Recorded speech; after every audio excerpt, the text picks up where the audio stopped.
always giving 100. Don't need a bank, no I'm funded. Play the game like it's nothing. I'm always thankful for something. Don't take for granted, stay humble. Now wake up!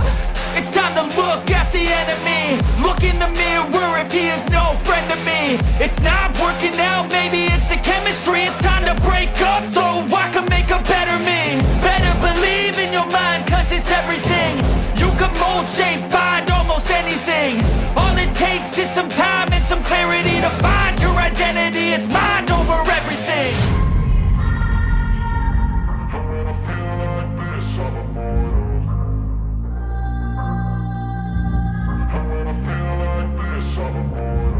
And when I feel like this, I'm immortal.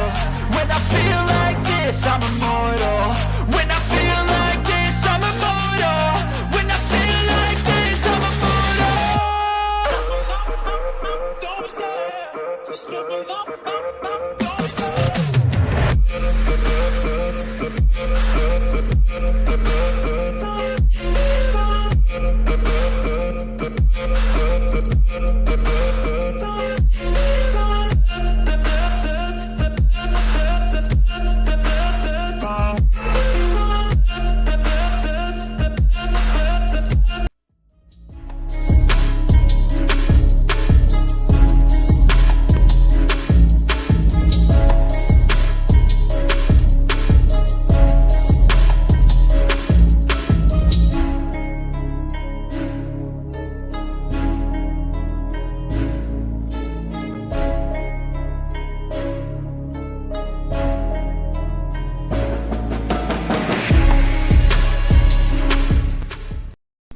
What is up, you heathens and demons, you beautiful, blasphemous bastards? Welcome back. It's Knock TV. I am your boy Nakasuchi, aka the Raging Atheist. What's going on, Kent Hovens, CPA? Good to see you, my brother. Yeah, we had the draft. I haven't even really looked at the draft. High hopes for the Lions. Let's go Lions. But yeah, I am back. I have been working today, cleaning my space, doing my laundry, and getting my shit together. So I was about to throw away my other monitor because I couldn't get it to work. And I'm like, you know what? Let me do the thing that I'm telling myself that I did. Let me check the power cord. And sure as fucking shit, I felt it budging a little bit further, and my second monitor is working. Now, I do have issues now that the second monitor is working. The first monitor wanted to go out all the goddamn time. I got it propped to where it's not going out anymore, so we're going to hope that that's going to be a thing. We're going to hope that my audio is good. I do know, the last time I tried to stream, I was fucking with my audio. My levels look good, but hopefully the playback will be better. Hopefully there will be no lag this time. So I found the anchor to my microphone arm. Now the only thing I really got to get now is a webcam. You can get those for relatively cheap. So yeah, I should be up and going and hopefully planning streams very, very soon. And, I plan on going at it pretty hardcore like before, trying to do something every day, hopefully, and building shit back up. And now, eventually, the only way I'm going to really be able to build shit up is to start a new channel. That channel will be, devoted to, trying to do YouTube, right? But this channel is going to remain the Raging Atheist. That channel will be Knock TV. This channel will be the Raging Atheist. I'll be switching all of that shit back up. And then, I've already got the channel set up. It's one of my old channels that I tried to do before, and I never fucking did anything with it. So, I'm going to make that my primetime channel. When that's ready to go, then I'll start promoting it on this channel. And, we'll have religious shit happen here. And probably some, here I'm going to be, unfiltered. Right, because this channel is not gonna go anywhere. It's been shadow banned for 3 fucking years at least, 4 years at least. This channel is not gonna go anywhere. So the other channel will try to keep it PG-13, and this channel I can be fucking unfiltered, right? So hopefully soon I'll have a camera. I do plan on still doing like shorter streams from my phone. In the work that I'm doing now, I'm driving around a lot. So like there could be streams where I'm out and about the town of Battle Creek or the city of Kalamazoo, and maybe I can stream from my phone. Maybe I can do short streams, like rant streams from my phone. I'm going to be, as soon as I can, because I've got to come up with, I don't know, like I need $1,300 just to fix the brakes and rotors in my car.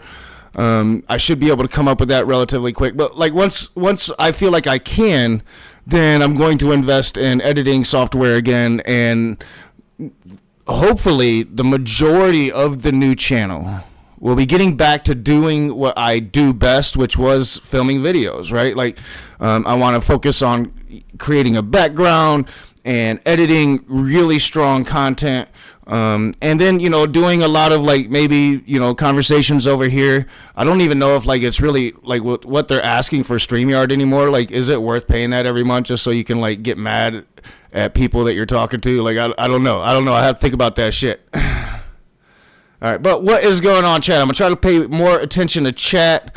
Kit Hovind CPA is here. Cone Club, Colt. Like, I still can't believe that that's a thing. I have healed mentally, so I'm going to not even really care about that shite anymore. What up, Will? I'm assuming that's Will Kincaid. I guess it could be Smokey Saint. I don't know which one you are, but I'm assuming that's Will Kincaid. Usually Smokey shows up on his Smokey account. I'll be talking a little bit about like some of the mental damage that you fuckers did to me at some point, because like I didn't even realize for a long time just like how badly fucked up psychologically I was. I knew I was pretty fucked up. What was it, like a fucking year and a half of Will Kincaid doing his thing against me, and Smokey is one thing, but like Will is good at what he does. Will is good at what he does. So yeah, I'll be talking about all that shit. How I'm gonna like really try to avoid that shit. Like even with the way I'm gonna be going at CJ Cox, I'm gonna kind of be laser beaming on CJ Cox for a while. I think I find him terrifying. Not in a physically intimidating kind of way, but just terrifying. Like, this is probably where most of white America is, and that fucking scares the fuck out of me. And then, like, I'm going to really hope to, like, win some viewers back, man.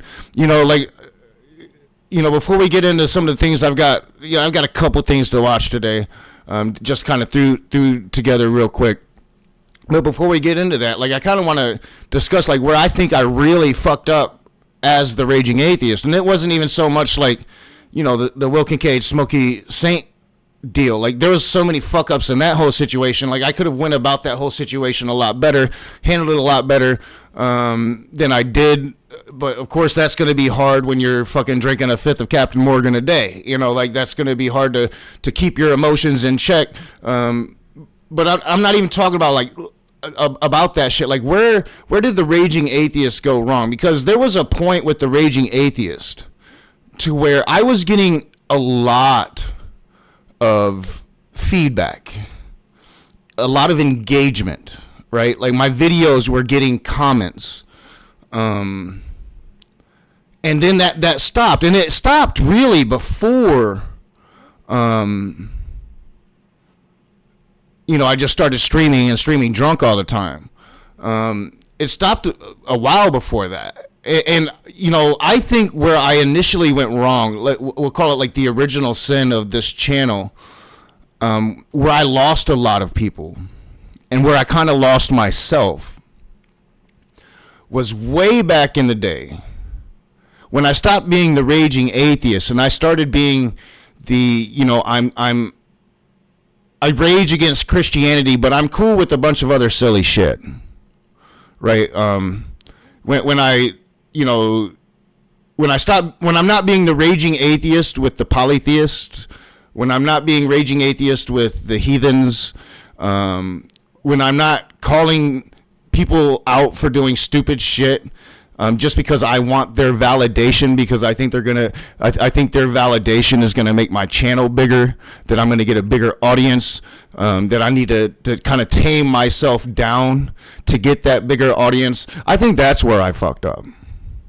Because there for a while, this channel and myself, I was fucking authentic. I was truly authentic. It was truly just, I'm fucking pissed that, you know, that this country, that this existence, that this world is the way that it is. And I want to rant about it. And when you start to be a hypocrite, well, you know, that's going to turn people away. And, you know, and I didn't see it that way. You know, I saw it like, you know, these people, you know, believe these things, but they don't believe it like Christians do. But not a lot of them do. And they certainly defend it the same way. You know, like if they weren't going to be able to accept me as the raging atheist, putting the same jabs towards their shit as I do towards Christianity or Islam or Judaism or, you know, whatever I'm jabbing at, if I can't do that just because I'm seeking validation from them, then am I really the raging atheist? Am I really what I portray to be? And I think that came off, and I think that came off, like I'm surprised I didn't see it myself. I think I'd had a few people trying to tell me, John Peterson and a few people were trying to tell me, and I just couldn't see it. What's up, Maynard Saves? Smoke weed every day. 16 months, Detroit sober. Holy shit, bro.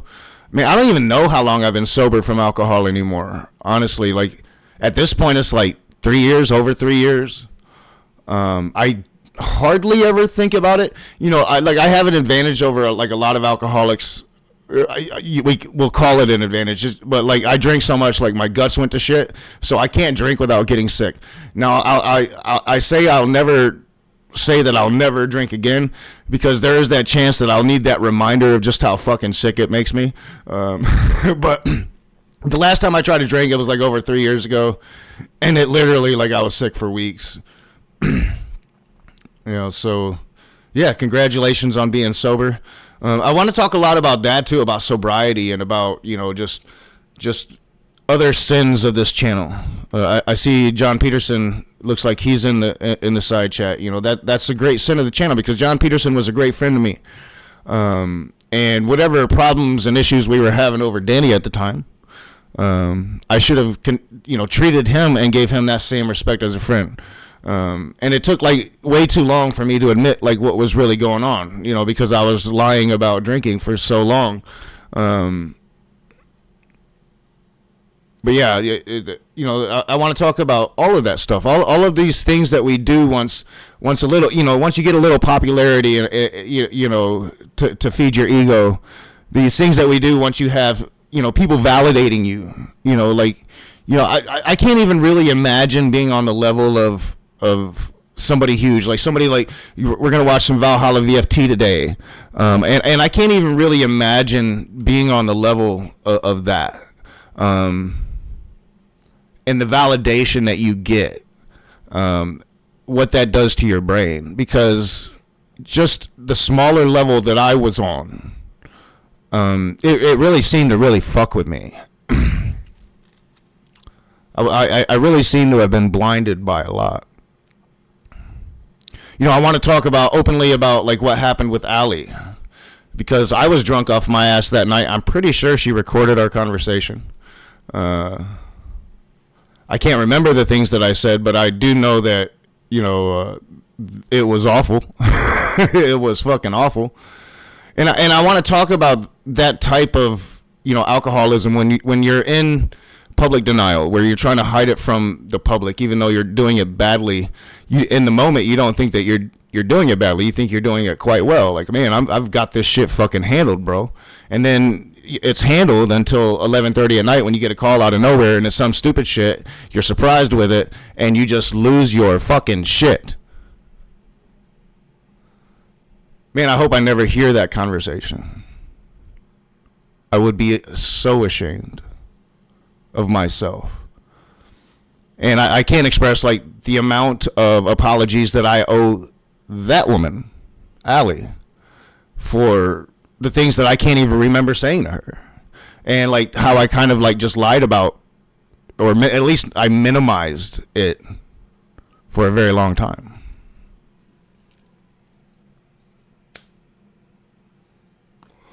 See, one of the things I've been doing over the last couple years that I haven't been streaming, that I haven't been drinking, is I've been really looking at myself. What led to my nervous breakdown? How could I go 3 months being open to something that I actively disbelieve in? How could I promote the idea of being able to change your beliefs manually, as if like on some fucking computer screen?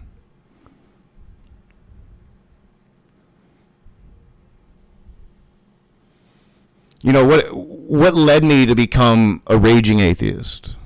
You know, the string of relationships that just went nowhere, the anger, being a single father, not having really any fucking help, you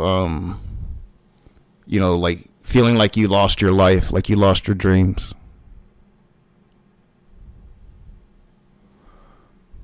You know, I want to talk about all of these things. I want to be more honest than I've ever been before.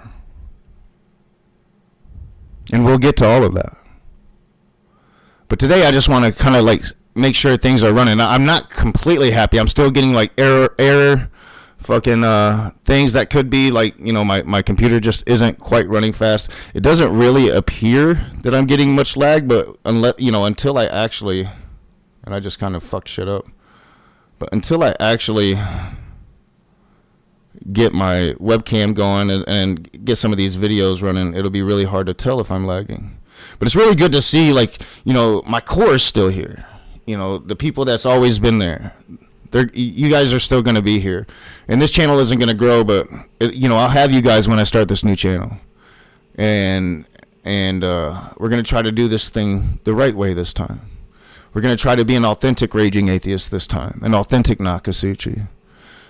And while nobody's ever 100% authentic on this bullshit, you know, you get caught up in the moments. You get caught up in the conversations. You get caught up in your own ideals. We're going to try real hard. And listen to me talking like plurally in the third person. We're going to try. I'm into a Muslim girl at work. Hey, that's cool, man. You know, like, you know, I'm going to be talking about Islam again. You know, like, trying to get into like nuanced ideas, because, you know, like, Islam is this thing where, you know, as a person that believes in the civil rights of all human beings, that we need to make sure that their rights, their civil rights, are guaranteed. But it is also a religion that I think is fundamentally dangerous. And how do we and I failed at this in the past, but how do we relay that that level of danger without a level of Islamophobia? You know, and you could apply those same conversations to Israel and Zionism in Israel. You know, how do we really be aware of drawing the differentiations between ourselves, people that are trying to honestly critique a government that we see at the very minimum as authoritarian, if not outright fascist. How do we criticize that government without validating the criticisms of anti-Semites? These are things that I'm going to really be trying to look at and trying to improve on. And hopefully I will be able to, because I have not stopped studying philosophy. Now, I don't think I'll ever be a philosopher where I'll have philosophy conversations. But I think it's going to be a lot harder for people to try to trap me there. And I've got a long way to go, but it's really helped me. Yeah, we'll do that, John. It's really helped me. I lost my train of thought. I saw what John was saying.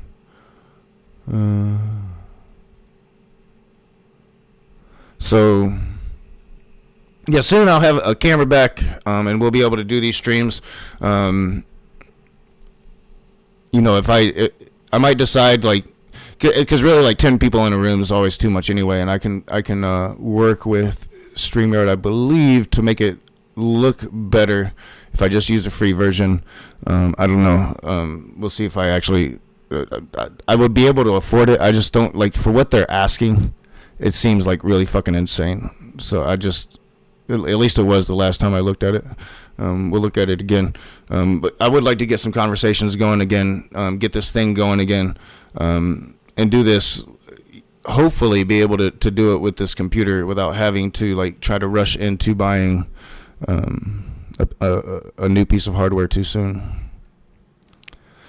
All right, so I know there were some things that I wanted to talk to, but I think I've rambled long enough. We're going to get into kind of what the thumbnail is here at first. Like I said yesterday, you know, like, it's kind of funny, like, the media, I've seen the media and the Trump administration especially trying to make it look like it's the left saying that this is a staged assassination, that this is a false flag operation. And there are leftists out there saying it, you know, playing it up. Again, I'm kind of 50-50 on it. You know, I think it could be argued both ways. But today we're going to look at a right-wing guy. A guy I've talked about a few times. I watched a couple of his videos back during the Charlie Kirk days. But he's kind of like, he's who I watch if I want to get a read on the America First crowd. I don't watch, like, Candace Owens. I'm going to get a lot less conspiracy here than I'm going to get over there. But I like to have a pulse on what they're saying, and especially the different factions of MAGA right now. You know, like, we're living in a moment a lot of us never thought we were going to fucking see, and that is MAGA has, in fact, splintered into dozens of pieces. And I'm not really sure, you know, where I put Valhalla in the American First crowd. He's one of the few that don't, like, stand for, and when I say stand, you know, Eminem stand, he doesn't stand for, you know, Nick Fuentes. Like, he'll call out Nick Fuentes' bullshit just like he'll call out anybody else. He will praise Nick Fuentes, so, you know, there is that issue. But a lot of people are praising Nick Fuentes right now. I won't do it. Like, I think Nick Fuentes is playing his game. I'm more worried about Tucker Carlson. And that's one of the things that I'm going to be talking about. Maybe in, you know, like a 20-minute rant stream from my phone. It's just kind of like this reaction to Tucker Carlson. And people's, like, trying to accept, like, this motherfucker's planning on running for president and being a worse Trump than Trump ever was. So let's stop glazing this dude. But yeah, so I'm going to get into a couple videos from Nate. I'm not sure if I'm going to watch all of them, but this is pretty much what these American First people are saying. You know, so if you're seeing people out there saying, "Oh, it's only the left," saying, like, no, the American First crowd, pretty much nobody buys this bullshit at this point. Pretty much everybody's calling it, like, the worst false flag in history, and Nate's going to lay out this America First. You know, he's going to do it in the way that America First does. The way, you know, like, these people are conspiracy based, so that he's going to lay out a good case for it. The video is called, let me pull it back down, because he often will label these things. I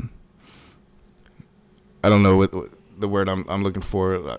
I should be able to think of it, but it's called White House Correspondent Dinner. Definitely not fake. And yeah, we'll definitely hear what he's going to be saying about the White House Correspondents' Dinner. So let me get over to that. All right. And hopefully you guys will be able to hear the audio. Big happy smiles on literally every single person's face. And another candid moment of Pete Hegseth walking off from that press conference. Seems like he's in a pretty good mood given what just happened.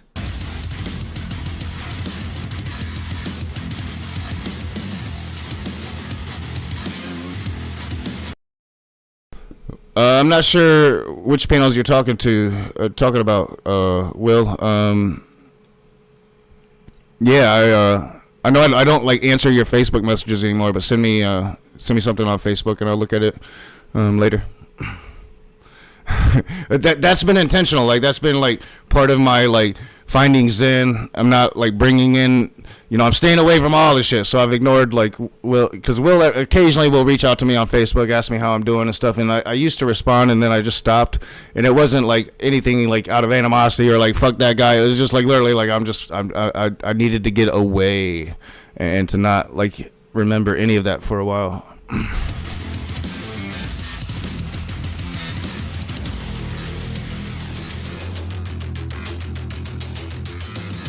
Welcome back to the channel, everybody, and you already know what we got to talk about today. Yes, the biggest story in the world right now, and that is that totally not fake, definitely not staged attempt on Donald Trump last night at the White House Correspondents' Dinner. And guys, I'm not going to make you wait till 5 minutes into the video for me to let you know what I think about this. There are two potentials here, and that is it. One, this was completely staged for a PR event because Donald Trump realized what happened to his poll ratings after Butler, or two, this is the biggest failure in White House Secret Service history when it comes to physical security. So we're going to cover both.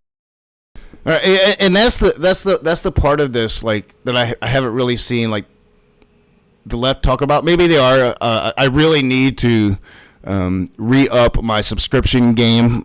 When I say I got away from everything, I really got away from everything. If y'all have people out there having conversations, having open rooms, good atheist channels, good Christian channels, comment in the comments of this live stream or send me a message if you can. I wouldn't suggest doing it through my Raging Atheist email because that has been a clusterfuck for about 5 years now. But if you do know how to message me or leave a comment once the stream is done in the comment section. Because I really need some channels. I deleted everything. Friend, foe, it doesn't really matter. I've been able to find a couple, but trying to find shit in this in this YouTube fucking shit now is it's not as easy as it used to be.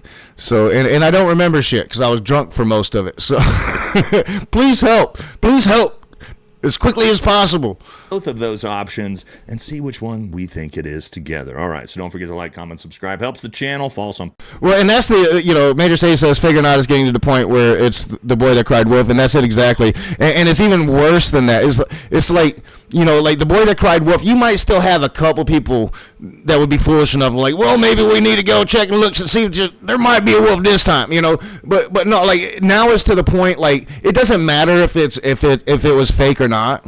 It really doesn't, because nobody believes anything this White House says at all. That's what matters here. Like nobody, like even like the most hardcore, staunch, boomer Fox, MAGA that's out there, like deep down, they might never publicly admit it, but deep down they're like, yeah, I don't know.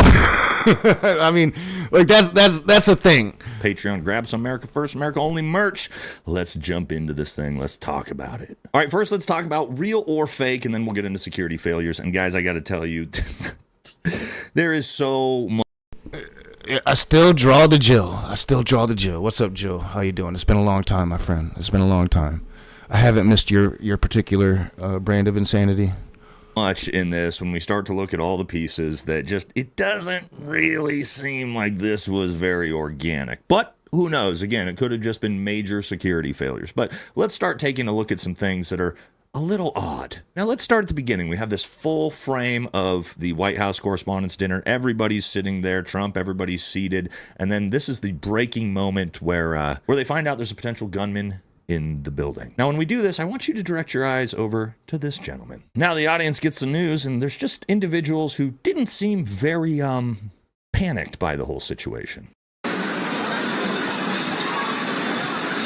right, the news comes in. Everybody starts to get down.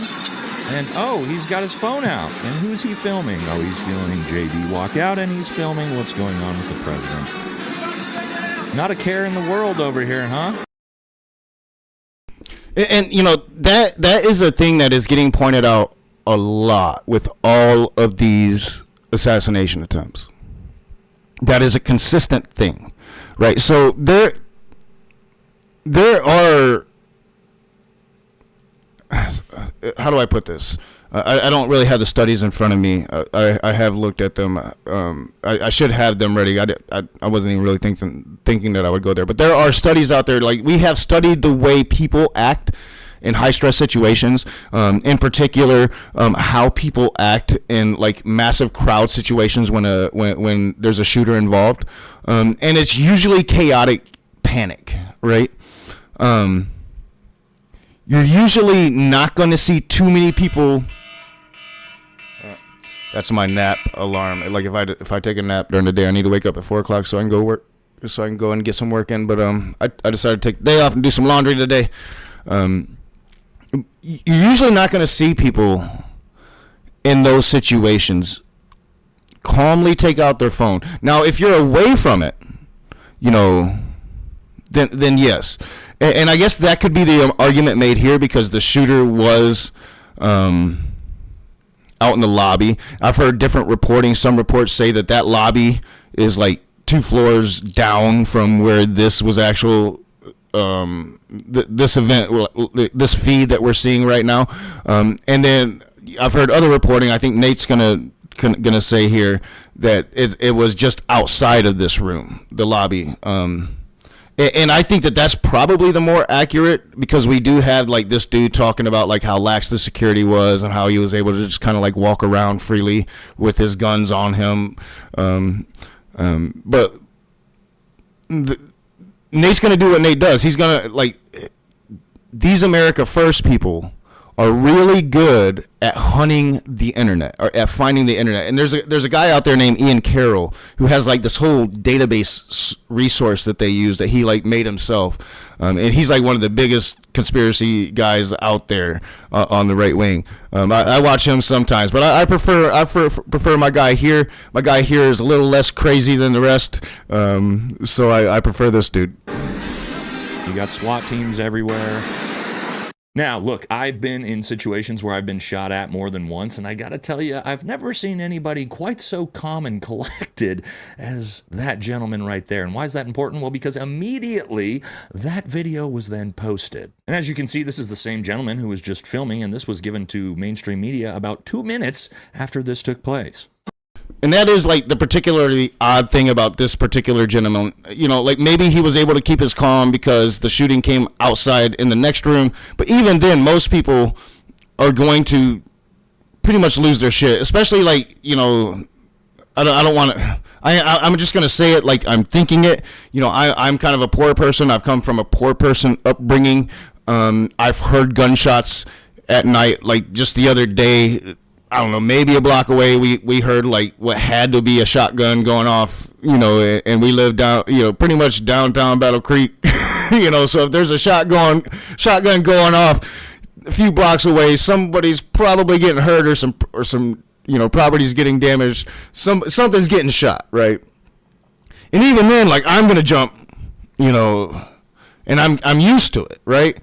Like, these pampered ass motherfuckers, most of the people in this room, they ain't been around that in their lives. The only thing, they've been around people with guns.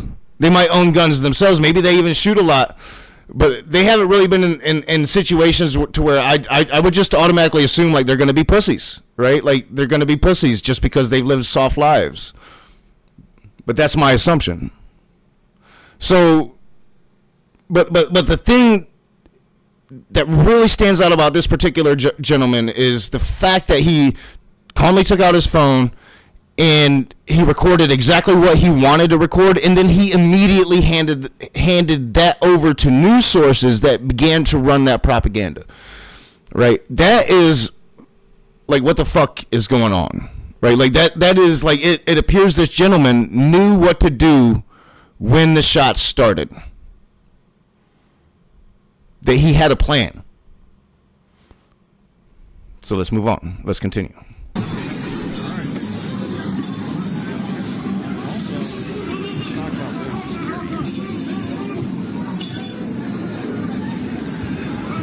No one protecting Donald Trump at all. Keep in mind the threat is in the lobby, so no one actually protecting the president for a good, 10 seconds now? So that's a little odd. Now, what gets a little bit even more interesting in this is after Donald Yeah, Maynard says you live in Detroit. You hear them a lot more than I do, right? But I hear them a lot. Battle Creek, we got our shit going on here. Donald Trump had been evacuated out of the area. You can then see him just standing behind the curtain watching the entire thing unfold. So it doesn't look like they even brought him into a secure area. So again, a little bizarre. Now, we're going to get to the security camera footage of the guy running through the lobby here in a minute. That'll be in the security failures. But also, this was just really, really odd. At the press conference, I think he was a Marine. If he wasn't a Marine, he was definitely Army. But, don't get it twisted, Cerberus Hex. He was like a field reporter. You want to talk some stolen valor? When he was out there talking shit about... what's his face that ran for vice president with Kamala? Can't remember his name right now. When he was talking shit about that and talking about how he was over there fighting, that was all stolen valor. He wasn't over there fighting. In fact, he got called out pretty viciously for that shit. He was a reporter. You're gonna see these are all pussies. The next video we're gonna watch is by Valhalla as well. That's why I'm not sure how long this one I'm gonna actually watch. It's called MAGA uses their wives as human shields, which people are reporting on that left and right. But it's important because the White House is saying that it's only the left that is saying that this is false flag, fake shooting, and that's just not true. Valhalla is there's no way you can label Nate here as left-wing by any stretch of the imagination. He is hardcore right-wing libertarian.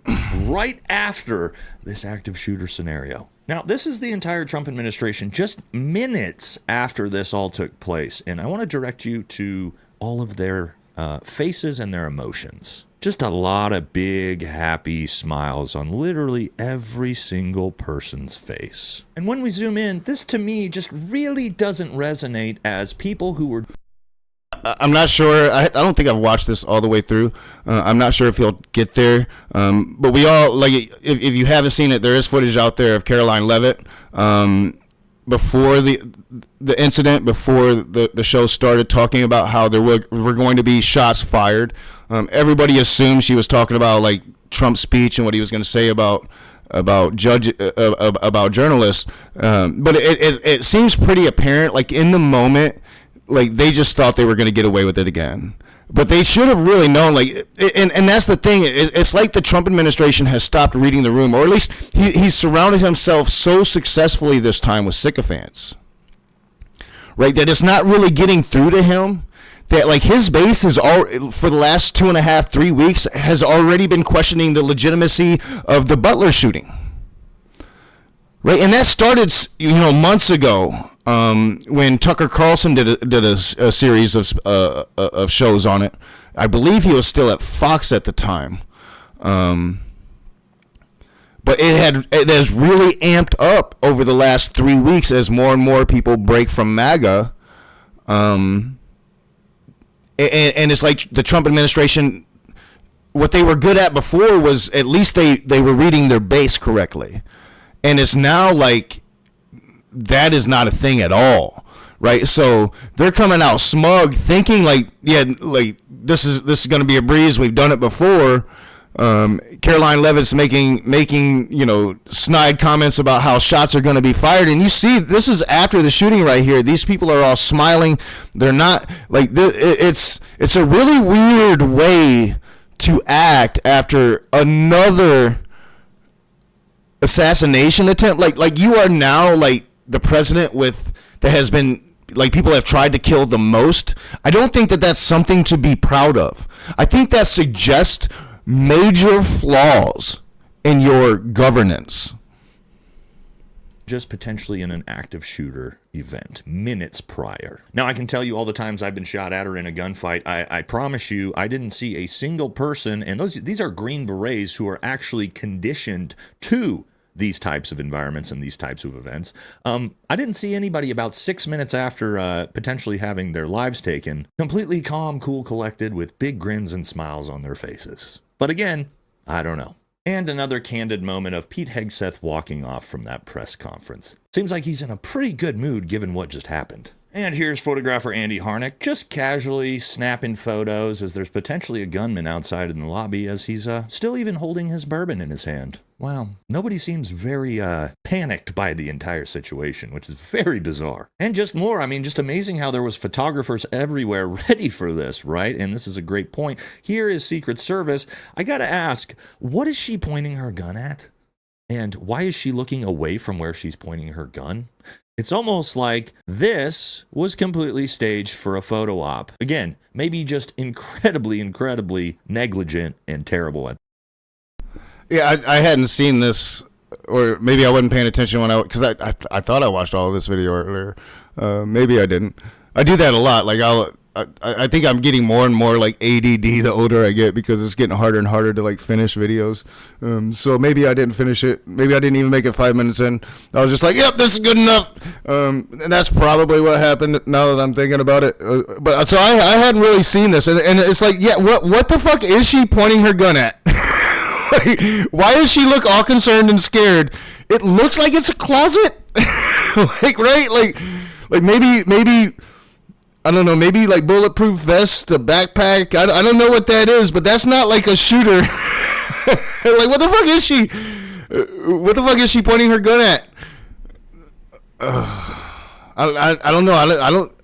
Probably by the end of this, I'm not going to be 50-50 anymore. I'm like already like I'm 60-40 now. Like, what the fuck is she pointing her gun at? Their job. Not sure yet. And again, just some really bizarre things to say right before this happened. This speech tonight will be classic Donald J. Trump. It'll be funny. It'll be entertaining. There will be some shots fired tonight in the room. There will be some shots fired tonight in the room. There will be some shots fired tonight in the room. Welcome to Strike Gently. We've got blankets. Oh yeah, I forgot. I just got rid of my YouTube Platinum or Premium, so I've got to get that back. So yeah, let's get through the fucking ad. Yeah, I just got rid of it. I'm like, I don't need that no more. And I'm like, oh, now I'm streaming again. Yeah, I should have paid that. What is it? $2-3, whatever the fuck it is. All right. Yeah. Pure coincidence. It's all coincidence. It's all coincidence. And of course, everybody's wondering, like, what is this? What was the purpose? What was this for? Of course, we thought, maybe immediately we'd find out, of course, it was an Iranian sleeper cell, and now we got to go to a ground invasion, right? Was it going to be a transferee? What were we going to get out of this? Well, turns out Donald Trump let us know what this was all about, and we can tell by the script that dozens of MAGA influencers are going with this morning. All right, Donald Trump says this morning, what happened last night is exactly the reason that our great military, Secret Service, law enforcement, and different reasons every president for the last 150 years has been demanding that a large, safe, and secure ballroom be built on the grounds of the White House. I mean, the memes have written themselves, of course. Like, you guys see it just like I do. It's been fucking hilarious. It's really strange, like, if you sit back and just think about it. Just think about where we've come. 2014, 2015, we had the alt-right pipeline calling all of us liberals and leftists, Marxist, tankies alike, like all of us, we were a bunch of fucking snowflakes, soy boys, right? And it was all about how we policed their racism and their misogyny and their transphobia, and as a result of that, we got Donald Trump. And at first, it was that, like, own the libs type mentality, but at some point, it's like the roles have completely fucking reversed. Now, I would argue that they've always been kind of reversed, but that's argument. That argument aside. Now we live in the era where Donald Trump pretty much sues everybody for everything. All the right is pretty much suing all the right for everything. They're all saying what you can say, what you can't say, who you can support, who you can't support.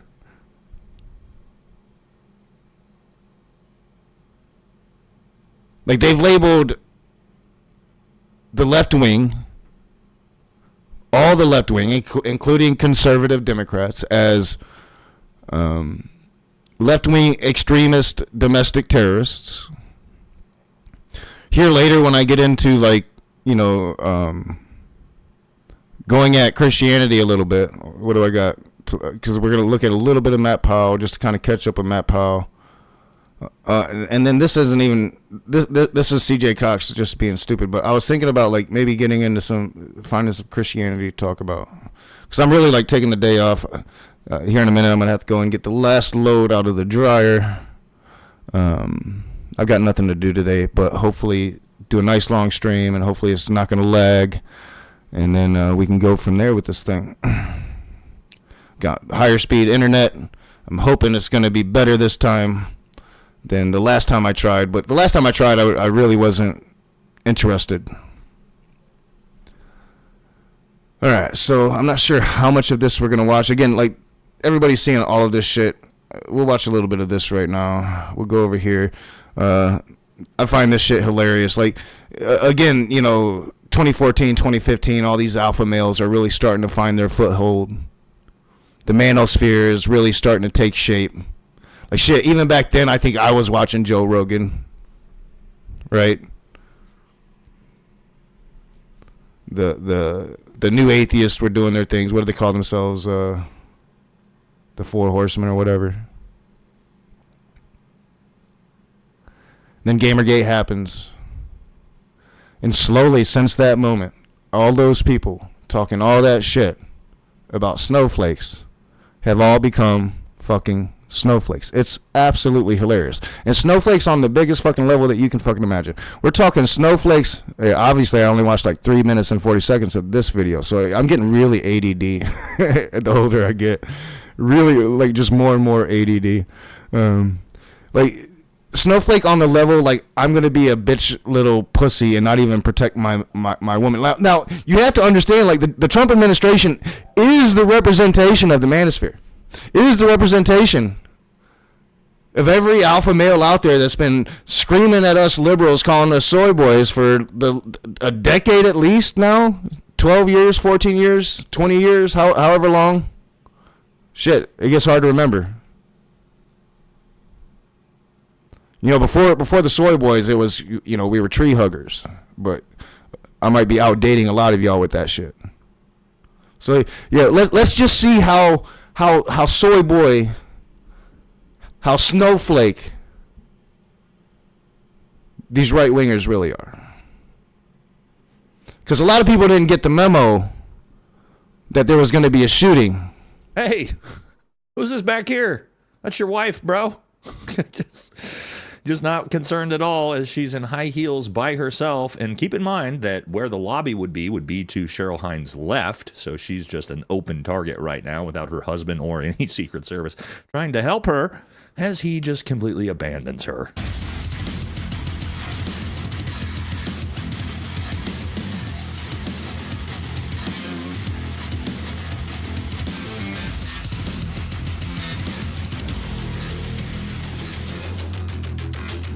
Welcome back to the channel, everybody, and it's time for part 2 of that totally not fake and staged White House correspondent dinner event. And this one is going to be focused on the absolute heroism and bravery of the MAGA men in that audience. Everywhere from Kash Patel hiding under a table to RFK literally running and abandoning his wife with no security and no help.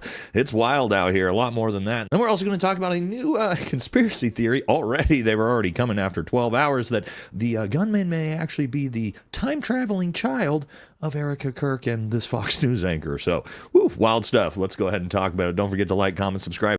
I hadn't heard that. We should go back and watch, maybe before I move on to the other shit, some more of this, because there is a part where he gets into some information that I hadn't seen before.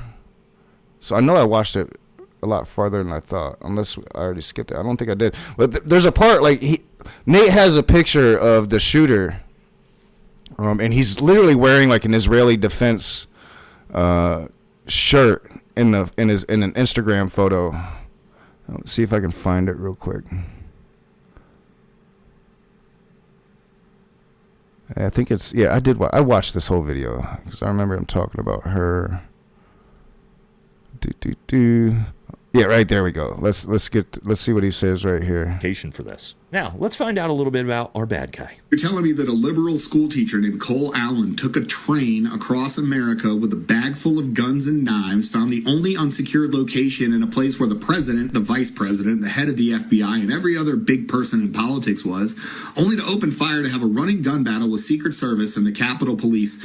Nobody got killed, we apprehended the guy, and now we're here. You know why we don't trust you? It's because stuff like this happens immediately afterwards. I hate it when the liberals do it. I call it out every single time. I'm going to call it out this time too. Look at all these conservative influencers saying, build a ballroom, build a ballroom, build a ballroom. These are huge accounts with millions of followers, and suddenly they're all on the same script. And people love to do these now. The Google search histories, yes. What did we find, of course? Under Cole Allen, yes, just 12 hours before, a massive ramp up in searches for this person's name in our greatest allies country. Hello, okay. All right, so if you don't know who the greatest ally that he's referring to is, that would be Israel. That's who he's talking to. If he's talking about Israel, he will usually not say Israel. He'll say our greatest ally. Pretty weird. And I haven't been able to verify if this one is for sure true yet or not, but it's all over the internet. Apparently, yes, our bad guy here, seen wearing a IDF sweatshirt.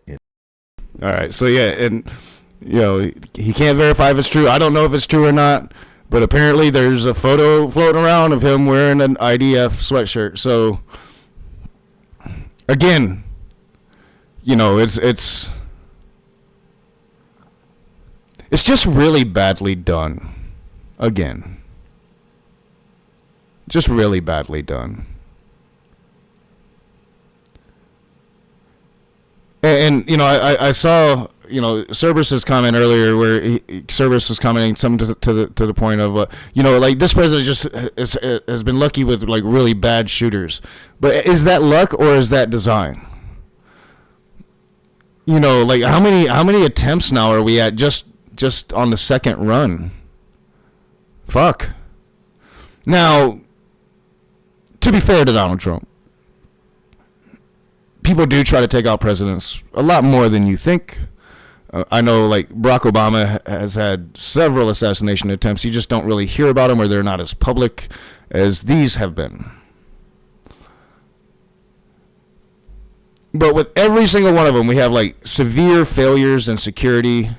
It seems like all of a sudden the Secret Service just is completely inept with their job. But I wanted to make sure, because I remember that as we started this video over here, that I wanted to make sure that... Because I was like, whoa, I haven't seen that before. So maybe some of y'all hadn't seen that before. It helps the channel. Follow us on Patreon. Grab some America First, America. And of course, it could be... Let's do it. Let's talk about it. Again, it's very necessary to say that I haven't seen any validation that's true or not true picture. We do live in the era of AI, right? So everything's propaganda at this point. And that's like the most fucked up thing of it all. Everything is propaganda at this point. It's why I insist that we live in this post-truth era, because truth hasn't mattered in a decade, and everything is propaganda at this point. About it. And man, again, the heroism and bravery on full display, especially of the FBI director at this event. Let's start with him, then we'll move into some of the other Trump officials. So yes, the director of the FBI, the one person you would want on site for an event by this, so he could completely take control of the situation. He could be directing traffic, getting all of his guys where they need to be to keep everybody safe, to probably what you should have done, evacuate the event, because we didn't talk about in the last video that anytime that you're dealing with an active shooter or some type of security threat like this, you always assume there are multiple threats and multiple gunmen, rather than just, once you got the first guy, you just say, everything's cool, we're fine. You would actually want to get... What's up, Big Bad Mama? Welcome to the stream. Let's see, Cat's here. What's going on, Cat? Yeah, just so good to see, like, so many folks, I've missed all of you, even you, Joe. I've missed all of you. I think about you guys sometimes when I wasn't streaming. I've been, and I'm going to talk about it. I've been slowly getting my shit together. Now, everything can come tumbling back down if my car breaks down. But I'm trying to get ahead of that. So, as long as I can get ahead of that before it breaks down, then yes, I can safely say that I've gotten my shit together. We are on the right track for the first time in a very, very, very, very long time. A sober track, except for, the marijuana that I smoke constantly, usually in a pen. But I've been taking a day off today, so I've been toking up some joints. It might be why I couldn't remember watching all of that video. I definitely only watched like 3 minutes of this video. This video is fucking hilarious. I loved it. I love this. The Trump administration is an amalgam of alpha maleness over the last 15, 20 years, right? And to see that amalgam act like the little bitches we always knew that they were. It's always the people with the biggest bark that are the biggest bitches. And I'll just speak from personal experience here. I'm quite good at barking, right? Like, I'm quite good at barking. Man, I'm a little bitch though. Like I haven't been in a fight in 20 fucking years. And everybody knows about my leg. You even breathe on it the wrong way, I'm gonna go down crying like a little bitch. So I will use myself as that example, right? Get people out of the area to make sure that there isn't any more potential threats. But yeah, well, I missed all of you. I missed. I don't know, like. Because the entire time I've been gone, I don't really have anybody but a 16-year-old child. So, like, I just kind of I've been internalizing everything for 2 years. I've had nobody to talk to outside of my kid. And we are definitely going through the age of 16 in the modern world. I don't remember being that way, but goddamn, I'm sure I was a little shit myself. But fucking A. So yeah, outside of that, I've had really nothing outside of internalizing myself, my mistakes, doing this, my mistakes in life. Why haven't I fulfilled my dreams? Can I still fulfill my dreams? Can I get off of video games long enough to fulfill my dreams? Yeah. It's just. The only real outlet that I've had, and when I say video games, I'm not talking like multiplayer where I'm communicating with people. I just play video games by myself. So it's like, I don't know. I've missed communicating, and I've missed you guys. And this time I just really want to, safeguard myself from, like, if this thing does pop off, especially once I start the new channel and start playing with algorithms. To not let that shit go to my head like I did, and I'm sure it was easier last time because I was already a drunk. I just wasn't admitting it to myself, but it'll be harder this time because I'm sober, I think. But at the same time, the human experience is ego, and it's so easy to feed it. So yeah, I've missed every single one of you. Yeah. Holy shit, like, more than I thought. But what do I know? So let's take a look at Cash and his reaction while all this went down.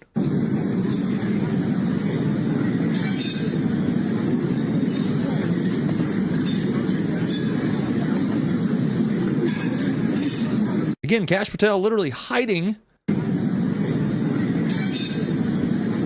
Now you might say, well, everybody's down. No, they're not. There's literally people standing right next to Cash Patel. And I would assume rather than hiding for cover, you would be immediately moving to start taking control of the situation.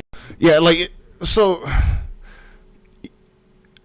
I hope that history doesn't forget the ineptitude of the people Trump surrounded himself with. And I know it won't, and I also hope, like, history doesn't repeat itself and the supreme leader this time will go to prison as well, because usually it's the people around the president that goes to prison, not the president. But, like, just the ineptitude of this one man, right? And like, one of the arguments was like, do you really think Cash Patel and the FBI would be able to coordinate a false flag like this? And I'm like, well, why is nobody talking about the CIA anymore?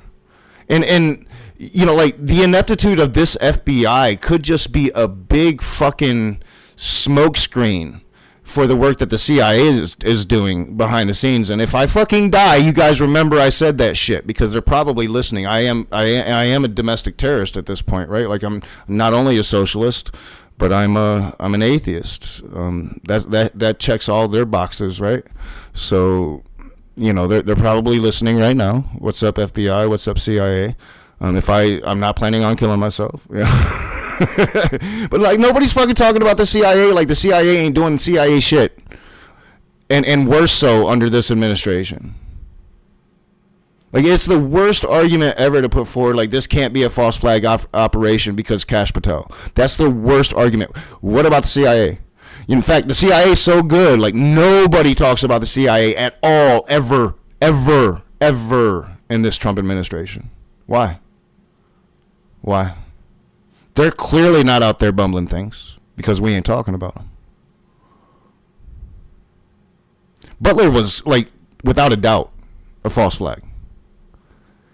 And there was elements within the government that was willing to go along with it and to make it happen to ensure that Trump became president. Because Trump probably wouldn't have been president without Butler, Pennsylvania.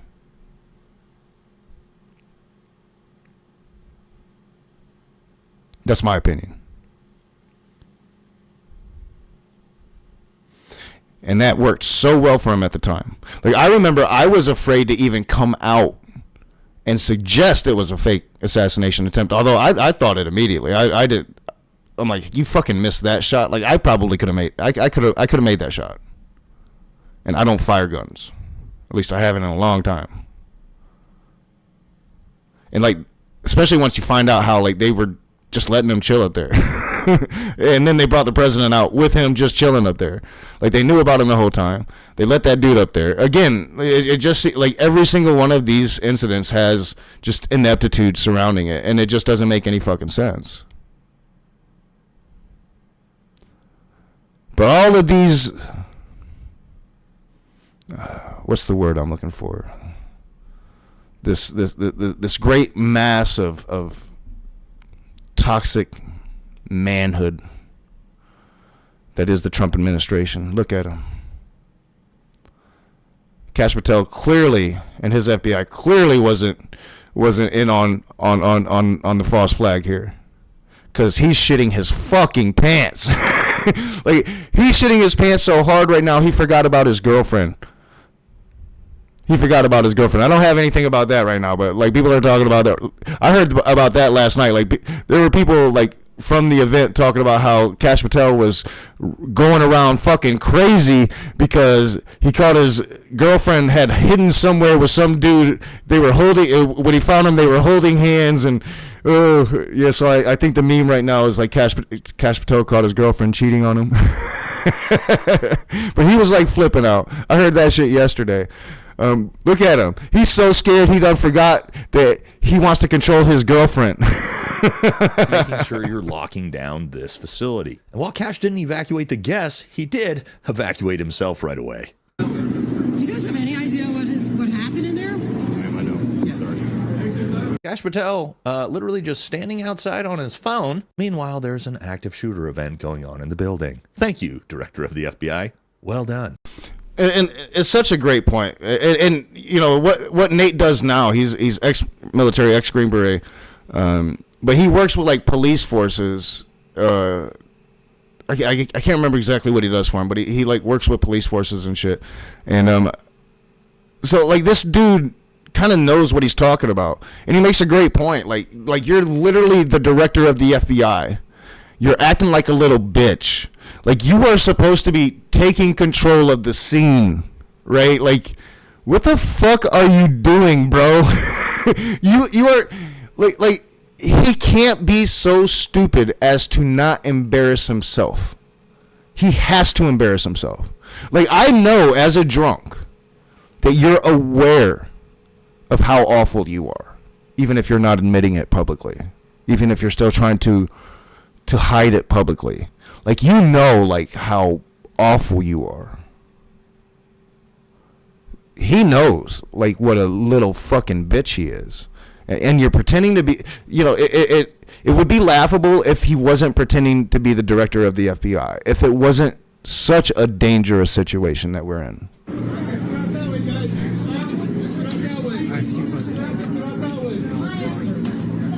lot of urgency here.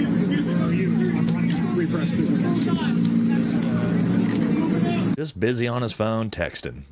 Well done, sir. So it turns out that's what you get when you put a theater kid podcaster in charge of the FBI instead of somebody with an actual law enforcement background. But, that's the way that goes. Now let's move on to RFK, maybe the biggest coward in the entire event, and he bailed. I mean, he left his wife and bounced. Let's check this out. All right, so great still photo as we see here. There's Cheryl Hines looking absolutely terrified. Secret Service grabs RFK. He's not concerned at all about his wife. And then, oh my God, let's take a look at this. All right, let's watch RFK make sure his wife gets out safely with him. There goes RFK. Stephen Miller. Oh, hey, who's this back here? That's your wife, bro. Just not concerned at all as she's in high heels by herself. And keep in mind that where the lobby would be to Cheryl Hines' left. So she's just an open target right now without her husband or any seat. Just so take a moment and just think, just how inhuman these people are, right? How inhuman do you have to be that you're not at least trying to look back to see where your wife is, right? Even if you're not on good terms, maybe you're on the verge of divorce, you still spent a significant amount of your life with this person.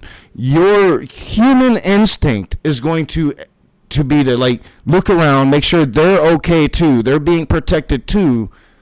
Not this. I don't want to be such a conspiracy theorist now that I believe in reptilian, alien, however they make themselves look to be human. I don't want to believe in that bullshit. I don't. But the longer I'm aware of RFK, the harder it is to argue against it. That's all I'm going to say. The harder it is, because if you were a human being, your instinct, I could be just mad as fuck at you. But in that moment, if I'm really scared for my life and there could be people coming after us, I'm going to make sure you're okay. Right? Just the inhumanity of these fucking people. Secret Service. Right. And that, a good segment of Christianity is still placing these people on a pedestal. If I debate again, I think it's going to have to be morality debates if I ever do debates again. Because, how can you even try to debate morality if you're, holding up this shit? And to help her, as he just completely abandons her. See ya. Doesn't turn around. Nobody's out. Then you have Dana White and Pete Hegseth, and I'll actually give Pete some credit here. He's the only one in the entire administration to actually wait there and put himself between his wife and the threat.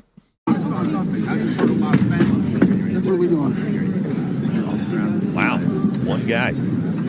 All right, so at least good job to Pete there. Now let's take a look at this picture that's going viral that's really making MAGA angry at anybody who questions the bravery of Stephen Miller. All right, here's brave Stephen Miller as he hides behind his wife. A little bit of an awkward grab there as he's doing it. And this shit has been hilarious, man. It's been hilarious. But the best thing is, and people are pointing it out, the dude in the background right here, just looking at him.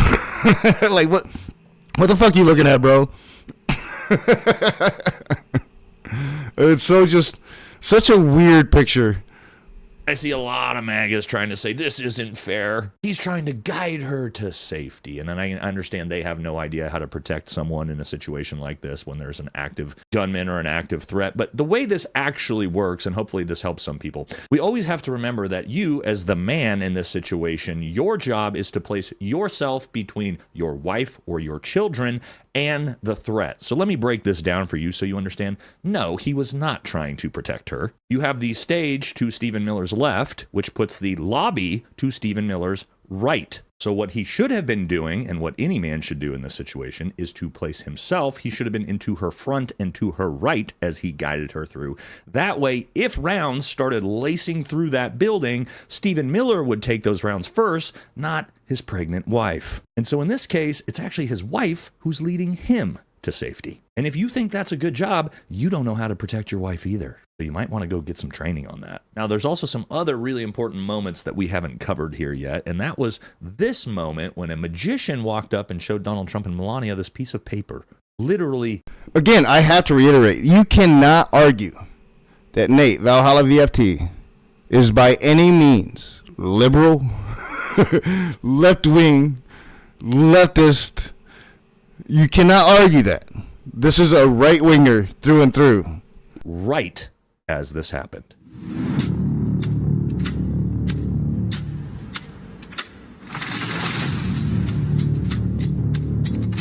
Melania's face.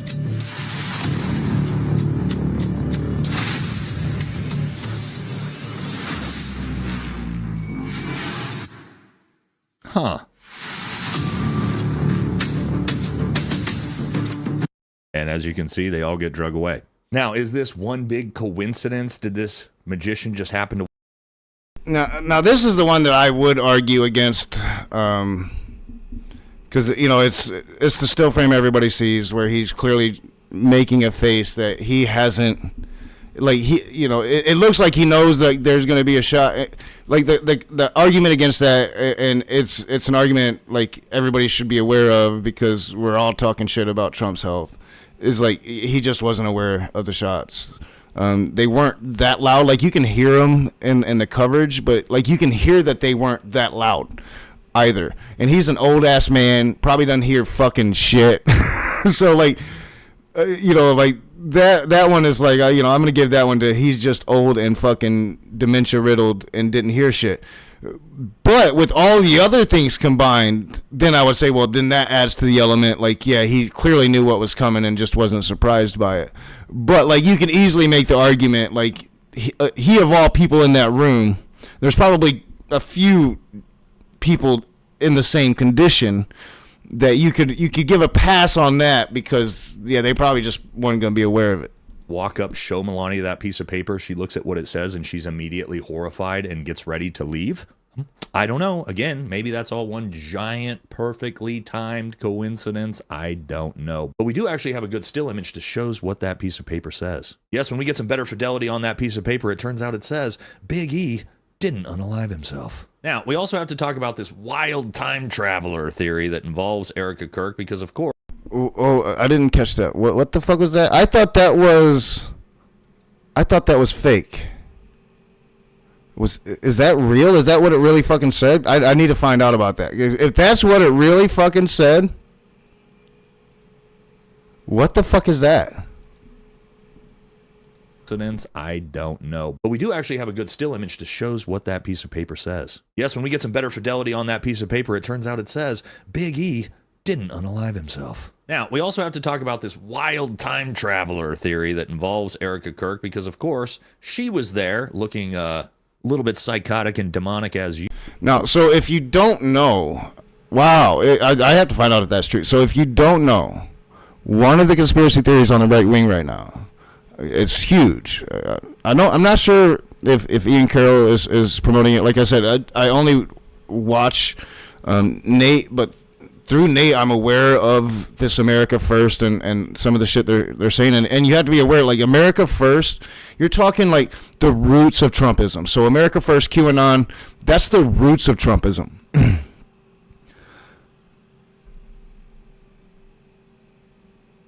One of those conspiracy theories out there is that Epstein didn't commit suicide and he wasn't actually killed. That the Trump administration staged a suicide and Epstein's alive. And the conspiracy theory is gaining a lot of steam right now as we have Congress debating if they're going to give Ghislaine Maxwell her freedom.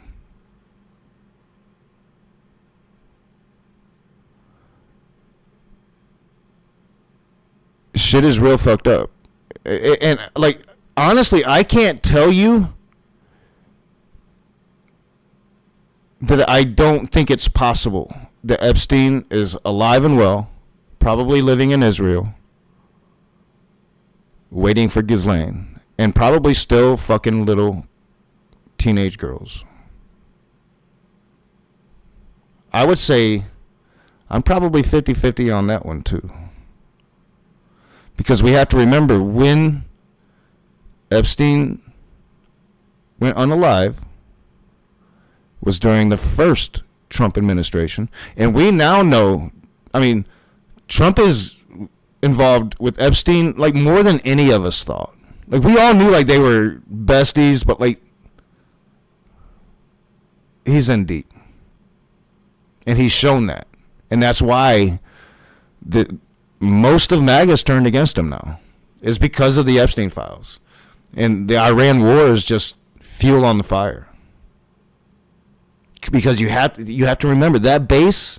Now, some of the QAnon crowd are still with Trump. They think he's playing some kind of, I don't know, weird ass, like 50 steps ahead chess type shit.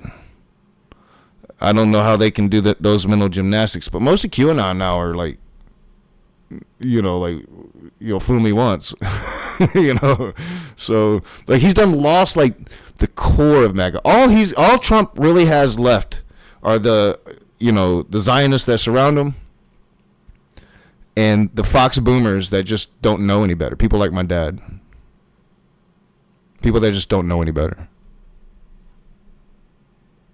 Usual, and of course we saw in that last video as she was escorted out, of course, cameras ready to roll as she was crying yet again.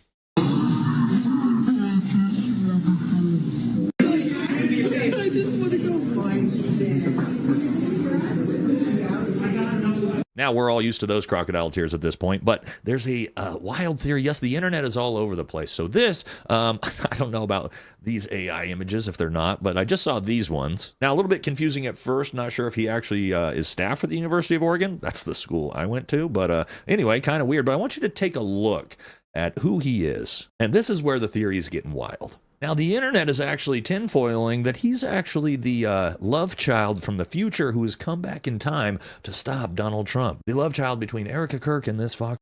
Love child. Well, man, I don't put it past QAnon. I haven't heard that one. The love child from the future of these two. Let's go back to his picture. I mean, you have to give it to the right wing, like. Some of the shit that they come up with, man, is just fucking unbelievable. I don't know, like, I don't see it. I don't see it. Like, he looks like just a normal dude. This dude has, like, the biggest forehead in the history of foreheads. And the audacity to have a flat top on top of that forehead. Like, I have a forehead. We all know, like, I've got a receding, I've got a forehead now.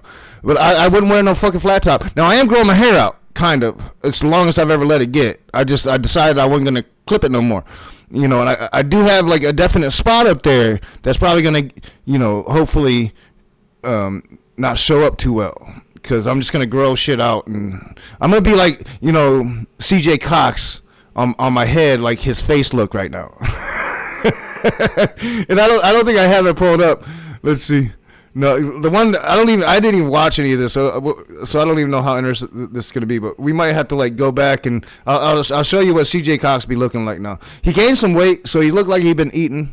That was one of my jokes yesterday was he needs to eat. I haven't really watched much of this. Like, my comparison is gonna be, like I have CJ Cox and Matt Powell both on my Facebook. Matt Powell is very kind on Facebook. Doesn't reach out to me often, doesn't comment on my shit often. But when he does, it's usually for a good reason, and it's usually kind. I don't really see Matt Powell's Facebook. Like, he's not on Facebook very much, like, posting how he's, Matt Powell that I remember. I think Matt Powell's busy doing what Matt Powell does. He's going after orthodoxy now, and he's a dad now. I think he's probably grown up a little bit. I don't know. It'd be interesting to talk to Matt to see where he's at. because I didn't really see anything. I could probably go in deep on his channel. Am I subscribed again? I can't tell from here. Can I? Why can't I tell? I know I unsubscribed. I am subscribed for everybody. I had to type in his name to find his channel. So I didn't go deep into it. But like the comparison is going to be like, I don't see Matt Powell on Facebook talking about how we need to ban homosexuality. And I've had those conversations with Matt, and it would be interesting to see like where he's at, how much he's grown, what he still believes. I know this is going to be talking about how he's a fundamentalist Baptist. Is he still an independent fundamentalist Baptist? That'd be an interesting conversation to have. It'd be a conversation I'd going to probably try to make happen once I have things set up to do so. But in comparison, we have CJ Cox, and I don't know what he's going to say in this, and we'll have to make fun of the way he looks because that's fucking hilarious. And CJ Cox, if you want to make fun of my teeth, I don't blame you. They're fucking rotten, dude. Gosh, there's going to be a period, and I'm probably going to like have my camera on periodically, but there's going to be a period sooner than later where I'm going to be without teeth as my gums heal from pulling all these rotten motherfuckers out of my teeth. I brush my teeth 3 times a day. I've never flossed. I think that's been one of my, because I knew that, my mom's side of the family had gum shit that ran in the family. So I probably should have been flossing the whole fucking time. But I've never flossed, but I've always like brushed my teeth, taken care of my teeth. But my teeth are just rotting. So if you want to make fun of my teeth, dog, but I'm definitely going to make fun of the way you're looking right now. You look, I don't know, man. I was going to do some of his rap channel. And I know I'm getting ahead of myself. We still got a little bit left of this video to watch. And this is funny, but like I was going to watch some of his rap channel, but it's not really, I mean, we might, but it's not really that bad. I mean, for a Christian white boy trying to rap, it's not really that bad. He's, I think, rapping on other people's beats, whatever. What I listened to wasn't that bad, but I could probably make fun of it just because I'm an asshole. But he looks, I don't know, he looks like he's growing his beard for Jesus, and if he is, and I don't know what he's doing with his hair, like the afro thing he's got going on, but if he's growing that fucking beard, I wish I could turn a camera on right now. I really wish I could look him in the eye right now. If you're growing that fucking beard, bro, for Jesus, stop. In fact, I'm going to have Jesus speak to you now. Jesus, talk to the man. I am MAGA Jesus. CJ Cox, shave that fucking beard, bro. Shave it. Shave it right goddamn now. All right, that's enough. That's enough, MAGA Jesus. You need to shave that beard, bro. We'll get there, though. Let's finish this video. All right. Spoiling that he's actually the love child from the future who has come back in time to stop Donald Trump. The love child between Erica Kirk and the...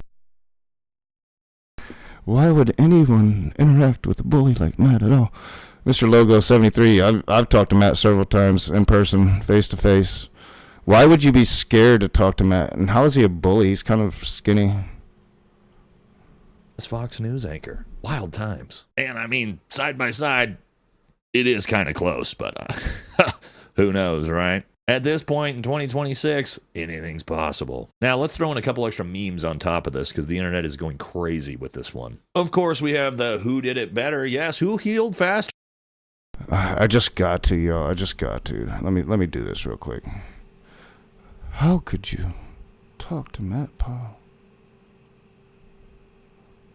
Let's go over here.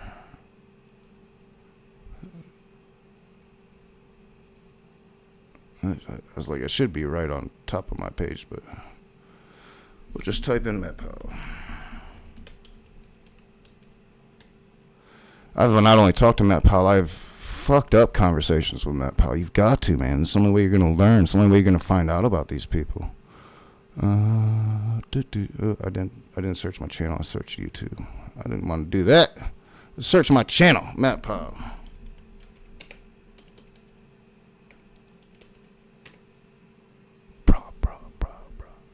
There we go. And so any fossil that you have ever found, dinosaur fossils. We'll skip past this part. You could claim parents and say, I don't know how it got I can't turn it up louder, it's lower. You know, you could submit your idea of how you think it got there. I've already offered it. So the story of this, we were in the Library of Michigan, and we recorded this conversation for 4 hours. It took him 4 hours to be able to cut what he wanted for his movie, Science Falsely So Called. And during this, I had one camera that I used, and I used it. I don't have it anymore. It was like this old flip handheld camera that I had, and I used it for most of my videos when I first started this channel, when I was editing my videos. And I took it to the Library of Michigan, and he had 15, 20 people there with him, kind of staged throughout the library. He hadn't asked permission beforehand, like I thought because I thought, I was going there to. He had sent me a list of like 10 questions. I think I had the video where he asked me those questions earlier, at the beginning here, and that's why so maybe this is in the middle of it because I'm using my phone here. Or maybe I had my camera tilted up. I'm not sure when my camera's tilted up here, but I think this might be the beginning where he's asking me the questions he had sent me that he wanted to ask an atheist, and I still just really didn't know who Matt Powell was, and this was 7 years ago. So you're essentially This was the second time I had met Matt Powell in person. Just becoming aware of him. Friendly Atheist was doing videos on Matt Powell. He had said the atheist and video games thing. And the first time I talked to him, I wasn't really aware of the depths of his homophobia, right? So I wanted to really confront him about his homophobia with this conversation. That's why I talked to him. That's why I would talk to a bully like Matt Powell so I could confront him. But in order to do that, I had to answer his questions for this movie. Well, that turned out to be like 4.5 hours of him like trying to like just trap me. And I was like really, really green back then. So he had a kind of field day with it. He was able to get me and some pretty crazy takes. I actually thought about, and I might still do that today. Like I said, I have some time today. I might find that movie because I haven't watched it in a while, and just see how green I was and how he was able to misquote me. Because I did was the story of what I'm saying here is like during this whole conversation, like I had my cameras set up, but his people would like fuck with my shit. Right, so I lost like 2 segments to like maybe a good hour and a half of the conversation and all, because they were fucking with my camera. So I started using my phone to record, and got most of the conversation on my phone. There's a couple times when he wasn't aware that I was using my phone to record. And then I think I had a couple segments on my cameras from like before recording started. Because they would do something to where the camera would turn off, and because I had my camera set up, they were all around. I'd start talking, as you can see, I'd be like, we'd be facing each other, we'd get into our shit, and somehow my camera, I'd get to the end of the segment, and my camera wasn't recording anymore. So I started using my phone to record the conversation. That's why the audio quality is kind of shitty. And that was a big thing back then. that was how I started. I'm a firm believer in talking to people, and I'm a firm believer like you're only gonna learn how to do it by fucking it up. And I fucked it up several times. To actually go through and watch this conversation again, because I was just like so green back then. I didn't know shit about shit. Well, yeah, I'm not big into. But you got to talk to people, man. That's how we got Donald Trump. We got Donald Trump because people stopped talking to people. I lost my dad to Trumpism because it became impolite for me to talk politics to him and the rest of my family. And I've lost a lot of my family members to Trumpism. And we did that because we stopped talking to people. Now, there's good ways to do it. There's bad ways to do it. I'm not by any means the best at it. I'm just not afraid to do it. And I think these people need to be confronted. They can't sit in their bubbles, only hearing validation all the time. They need to be confronted with opposing opinions and views. Especially, we're talking Matt Powell. When we recorded this, he was 19 years old. This kid can still be reached. I've seen so many fundamentalist Baptists in my lifetime that are not fundamentalist Baptist anymore. So many. People can be reached. Why wouldn't you try? Why are you afraid of that? And I'm not trying to be like, call you out or talk shit. I'm honestly asking, why wouldn't you? Look at where silence has gotten us.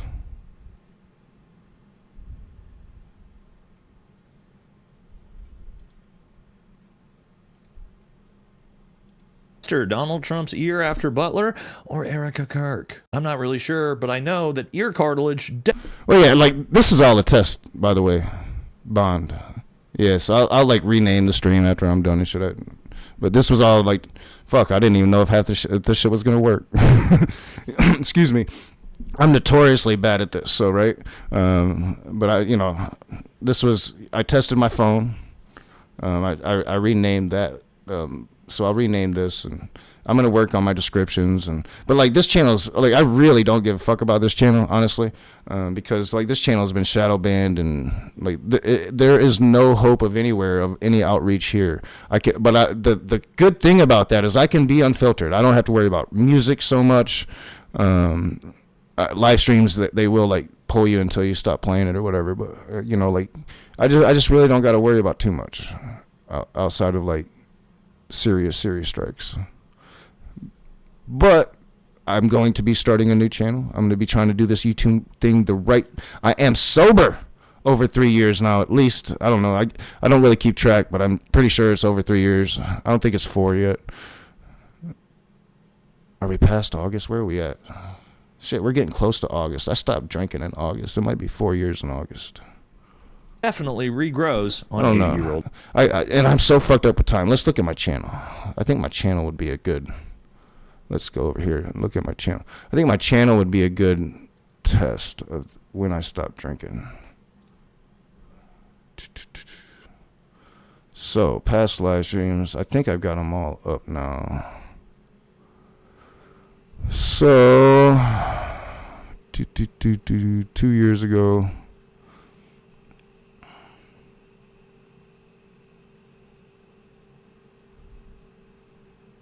Yeah, see, I wasn't streaming much 2 years ago. It was 3 years ago, maybe going on 4, yeah. Yeah, we'll see. If I'm looking at this right. Yeah, I think it's been about 4 years sober now. So I'm gonna try to do this YouTube thing a little better than before. But right now, I'm just kind of fucking around. I pulled some shit together real quickly. Just kind of been testing stuff. I still need to get a webcam so I can have my pretty face showing live in these. But I thought I was gonna have to get a second monitor. I got my second monitor working, so this shit is working. Old man. And now I'm bored. Like I decided, I'm not gonna work today. I'm gonna get this shit going. Tomorrow I'll get back to work and then maybe plan some of what I want to talk about a little better than I've been doing. But right now I'm just getting things going again. Everything should be working better. I have faster internet. It appears. I haven't looked at my StreamYards. I'm not getting I've only gotten one notification. That was the very beginning. And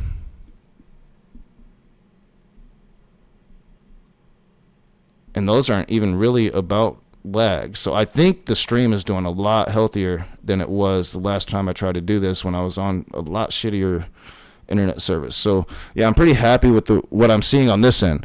I'm gonna, however long the stream ends up being, I'm going to go back and we'll see how, what adjustments I need to make with audio, how is things sounding, and then, hopefully here in the next few days, I'm going to actually have a webcam, and I got to make a decision if I want to pay for StreamYard and start having conversations again, or if I just want to maybe have one-on-one conversations, have a free version of StreamYard or something out there like that. Not sure what I want to do in that regards, but I will be starting a new channel. And that channel will be called Knock TV, right? And then this channel will be going back to the Raging Atheist, and I'll be my normal Raging Atheist self here, outside of the drinking. So we'll see how that goes. And I don't know which one is which here, but one of these people was actually shot Thank you, in the Bon. ear, and I don't think the other person was, but I'm not sure which is which at this point. Maybe you guys could let me know in the comment section. And a couple more memes. Of course, we have Donald Trump as Tyrone Biggins asking if anybody's got any more of them psyops to pay for the ballroom. As we saw in the last video, yes, it is appearing that most of this seems to be one big push to finish Donald Trump's ballroom. Then our friend over at OAF Nation said, the crazy thing about the shooting at the White House Correspondents' Dinner is that Trump's name appears in the Epstein files more than Jesus' name appears in the Bible.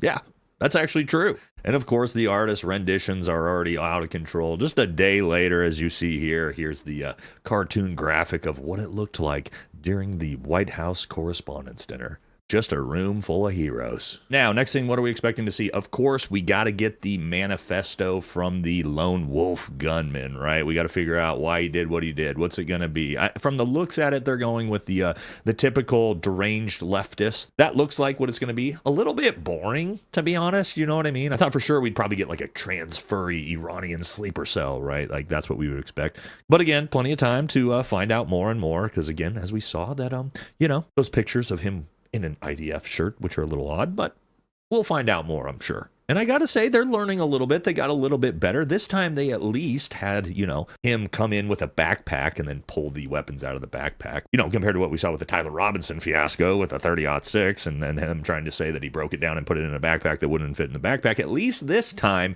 he had the correct weapons that could fit in a bag. Again, the fact that he literally just walked into the event and just ran through the lobby, a little bit bizarre. But don't worry, I'm sure we're going to get the truth and not a Fed slop narrative like everything else. So, sure we'll have more to cover here in the next couple days. That's going to do it for this one. Catch y'all in the next video.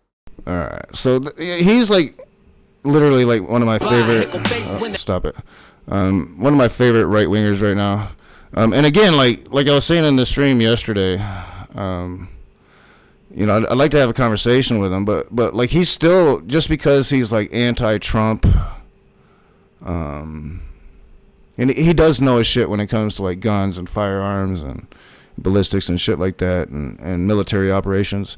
But he has a lot of bad ideas still. Like he's still definitely an anti-vaxxer. Bad ideas like that, and you've got to be aware of that, right? But we can't run away from these bad ideas. It's time that we face these bad ideas head on. How do you talk to a bully? Well, you be a bigger bully. And that was always my approach. Sometimes it didn't work out. Sometimes it just went really, really poorly. All right, so enough of that. Let's head over. This video, I did watch some of it. It's kind of boring, and that's kind of what I get from Matt Powell. Can we go to his page? Let's see. Because his page is nothing. So the Matt Powell that I knew back in the day.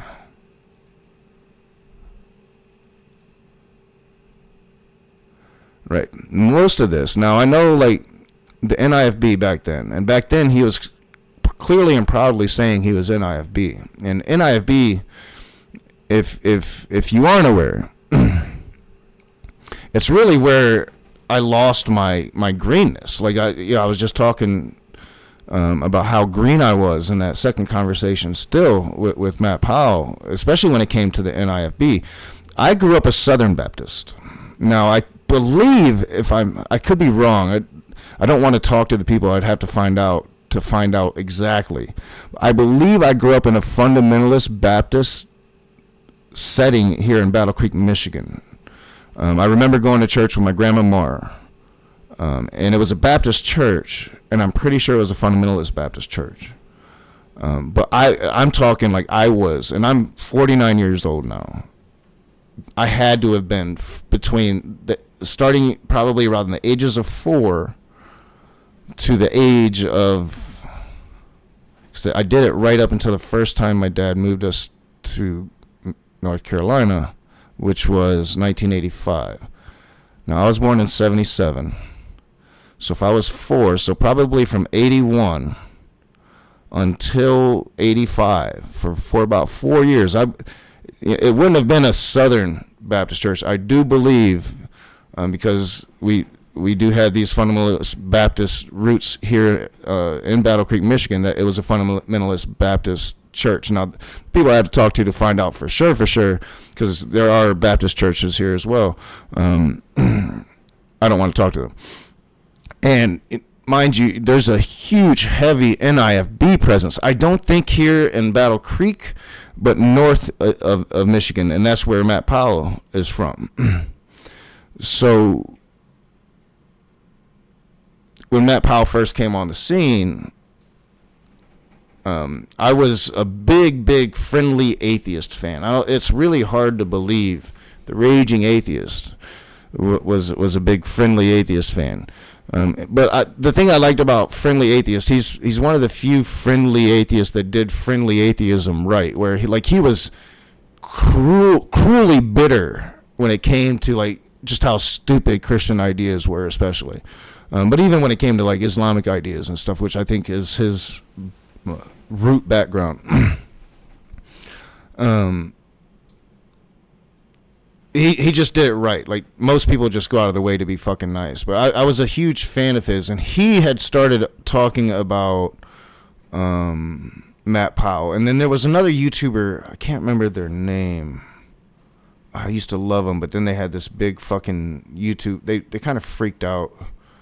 I can't remember their name. But there was another YouTuber talking about Matt Powell. So I became aware of Matt Powell. But I wasn't the one that reached out to Matt Powell, right? Like, Matt Powell reached out to me. Matt Powell found the Raging Atheist. Now, back then, I was getting a lot of fucking play. I was editing my videos, and I was being pretty fucking bad, man. Like, I had this Girl Defined era. Like, I was really going at Christianity hardcore. It was all of my content. I rarely spoke about politics back then. All of my content was going at Christianity, going at Christian content creators. Now, I've met some of those Christian content creators, and some of them I've never met. Some of them I was supposed to meet, and they didn't follow through. All right, let's see. We're doing dinner right now. I didn't need none of that sour cream. Yeah, I'll probably eat it here in a bit.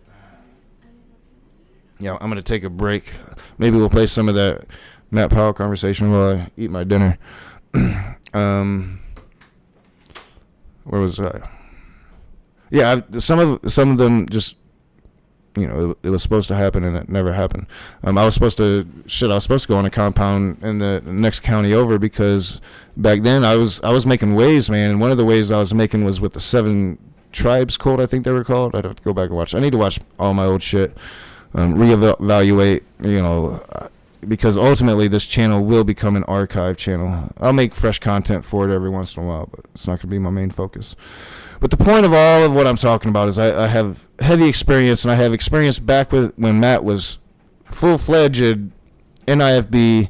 It was before we, and I'll include myself in that, forced the NIFB to kind of change the way they were on YouTube. They took their most hateful content to other sites. But before, all of this would have been like homosexual this, homosexual that. And I don't know. It's like, I don't see him much on Facebook. He's a dad now.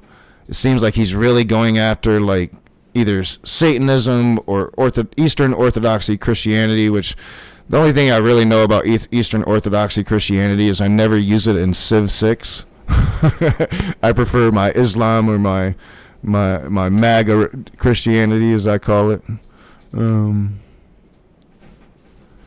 Civ 6.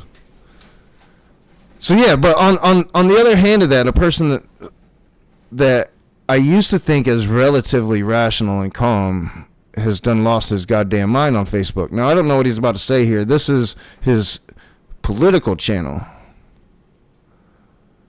and it's rather recent, 2026. I do have it. I want to show you guys what CJ be looking like now, man. Like, CJ, I'm gonna be talking a lot of shit for quite a while. I'm gonna kind of focus on you as I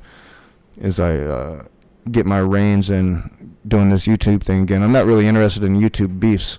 So we will like have a conversation. We'll be cordial about it. But I'm going to be talking a lot of shit, bro. I'm going to be talking a lot of shit. And I don't even know what I'm going to be talking about shit about. We're just going to watch this for a while. After our break, we're going to watch a little bit of my Matt Powell conversation as I eat my food. But what am I looking for? Synagogue. All right.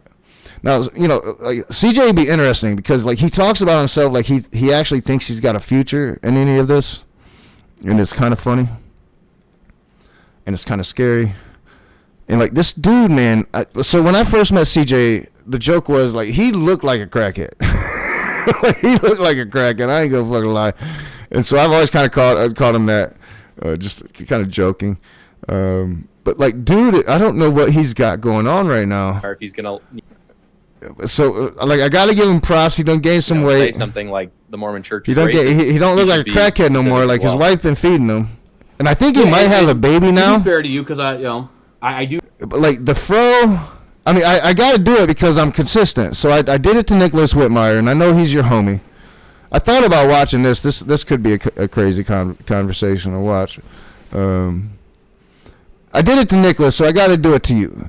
And I know, like, I don't know if you still hang around with Nicholas Whitmire, but man, he's not really showing you the beard right now. Let's go back to where he's going to show you some of the beard.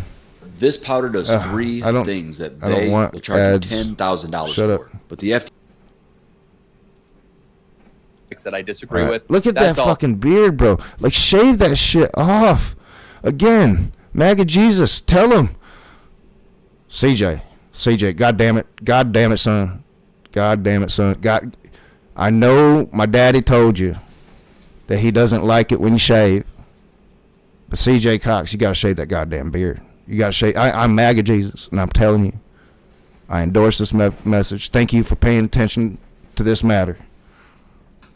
Like, seriously, like, bro, you gotta shave that shit, dude. You gotta shave it. Just for real. All right. I don't know what's gonna be in this conversation, but it could be interesting. The West has betrayed its Christian roots. I don't know. We're not gonna listen to it very long. Oh yeah. First, we're gonna take this little dinner break. So we'll go back to my channel. What do I want to watch? My shit. We could watch one of my classics while I take my dinner break.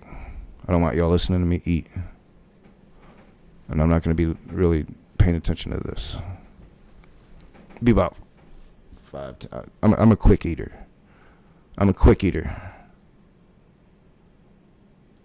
Yeah, I don't have my, like, I do have that.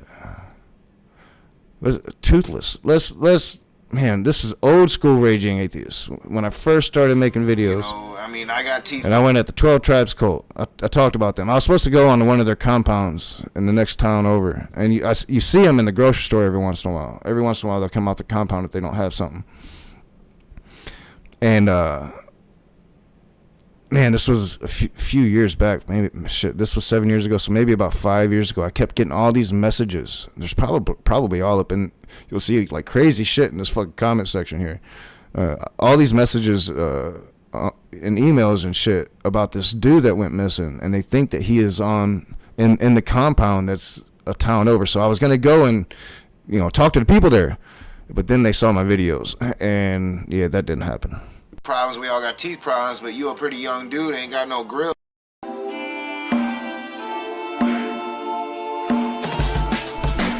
All right, real quick, let's get rid of MAGA Jesus real quick. Oh shit, where is MAGA Jesus? I gotta go full screen over here. Where's MAGA Jesus? There he is. All right.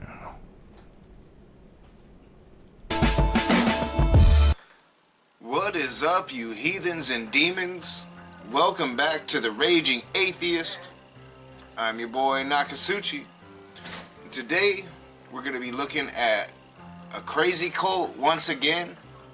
And this one's gonna hit a little bit home for me.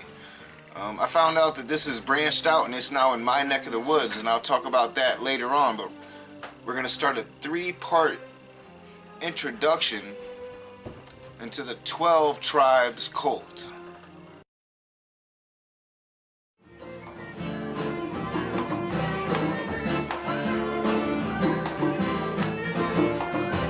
Now, if you didn't catch that, that said at the time of this documentary that there was 36 communities on 4 different continents believing in this crazy ass shit. But this documentary is really old. I mean, they're talking about shit in the 80s, and I think the documentary was made in the early 90s. And this cult has expanded because now this cult, the 12 Tribes, is in the very next town over from where I stay. In the very town that I work in. And I'm going to be trying to flesh these dudes out. I want to get a couple of them on camera. That's the ultimate goal. Yeah, like I've gotten some of them on camera, but ultimately I decided not to run with it because it would have been like against their consent, and it would have been like really dirty of me to do it. But I've got like several interviews with them when they do come out. But I want to be able to. I want to have a conversation with them. To where it would be an even, you know, like let's talk about it. Like, was this dude ever here? I mean, I still have all those emails. I never clean out my emails. The problem with my email. But first, in this 3-part series, in this 3-part introduction, we're gonna find out what 12 Tribes is all about.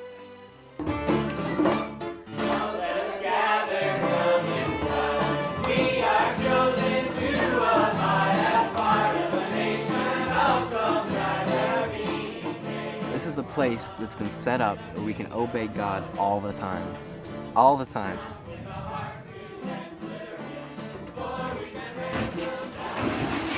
These are goats. And they need to be milked twice a day. My name is Kashab Gil Aviv. And there's meanings to that. If you want to know the meaning? Okay. It means the springtime joy that comes from hearkening with the intent to obey. Where'd you get that meaning from? Because that just sounds really weird to me. I've never heard of this kind of thing before. Your name kind of sounds Islamic, sounds Middle Eastern.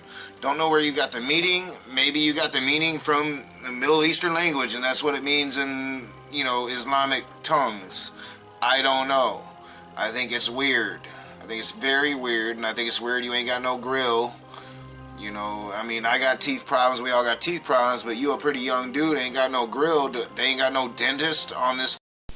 Yeah, man, fuck karma. Yeah, I clearly didn't have the same teeth problems back then, 7 years ago. My grill looking pretty good. I missed that grill. Yeah, karma. You know, probably should have talked that shit. Back then, that's all I ever did. And this was like before I even really got good at editing videos, but it still got a lot of play. How many views did this one get?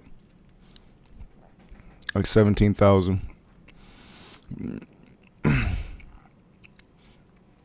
I was still using like my first camera. I think I was still using like, what was it called? I can't remember. Some Pro. I don't know, there's some like editing software that came with the computer I bought. Like it was pre-installed. So like it wasn't even very good video editing software, and it was like 3 years old when I bought the computer. When I first started this channel. And like my whole intention, like I just wanted to try to like, I miss old Cult of Dusty.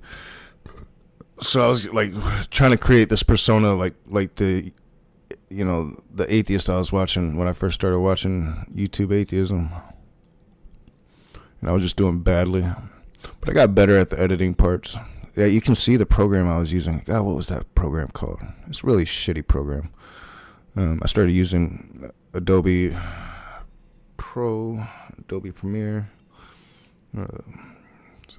That shit just got too expensive, and I got, well, it wasn't even that, it was too expensive, but I stopped paying for it because I got burned out of editing videos. But I got pretty good at it, and I'm gonna get back at it. I just can never try to do what I was trying to do before. I am done eating now, so we're gonna get out of this shite. Come back up here. Yeah, I don't know where we're, oh fuck, I got us out of where I was at. Of course, I always be doing that shit. So now I just got to get, it's over here. All right. I don't know what we're going to be listening to, but this might be interesting. And the thing I have to say about CJ is, like, he thinks he's going to be somebody, bro. You got, 97 subscribers. This thing's like a few years old now, this channel. Your synagogue isn't much better, honestly. It's no knock if it's not going to be your future, but, bro, this ain't going to be your future. Like, continue doing it. Just the thing that my big ask of CJ Cox is that you stop trying to pretend like you're some intellectual, dude. You're not. You're another bigot, and you're as bigoted as Matt Powell. Again, even more so nowadays, it seems, because like this dude is actively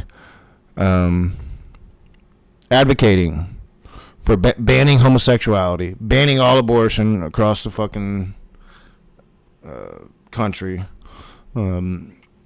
He's really cool with what ICE is doing. He loves, it's like pretty much, ejaculates over the war in Iran. Obsesses over abortion like you wouldn't fucking believe, and says some of the craziest fucking shit. And then Jamie's always backing him up. And Jamie is, I can't remember his YouTube name. I don't want to use his real name, but he's a piece of shit too. I wonder if he's been in the side chat today. Usually he is when I'm streaming. I can't remember his fucking YouTube name. But he's a piece of shit. And like here lately, I've just gotten which we've always had this back and forth. The whole time I've been gone, CJ Cox, the one person in this community that I pretty much keep in constant contact with him, because I'm always commenting on his shit. He's commenting on mine. He is fucking a lot crazier than he portrays himself to be on YouTube. Now, most people don't watch this shit, and it's just really, really boring. He tries to portray himself as a historian, like he understands history, and he's like the smartest person in the room. But he's just another fucking bigot. So let's like again, I didn't watch a single second of this. I don't know what it's going to talk about. It just sounds like it might be interesting. So let's see how far he's taking it on YouTube as opposed to what I've been seeing on his Facebook. In many ways, it has become rather obvious that the West, by which I mean Europe and the United States of America, you can throw Canada in there if you like as well, has betrayed its Christian roots. Simultaneously, though, it has become equally obvious that a lot of the so-called Christians in the world have also betrayed their Christian roots. What is a conservative, Bible-believing Christian to do about it? Well, I mean, who gets to decide that? Who decides who betrayed their Christian roots? Do you get to decide that, CJ Cox, because you got that funky looking beard? Because I don't know, you don't shave for Jesus. Like, have you been trying? Like, haven't you been trying to grow that beard out for like 3 years now, bro? Yeah. Maybe it's just not gonna happen. Well, we'll discuss today on The Watchdog.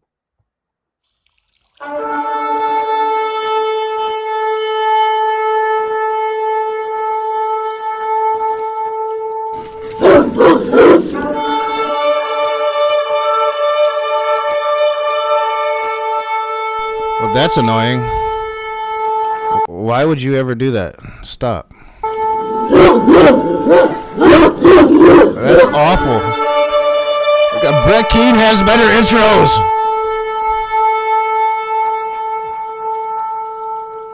The fuck, CJ? Oh, it's so bad. It's so bad.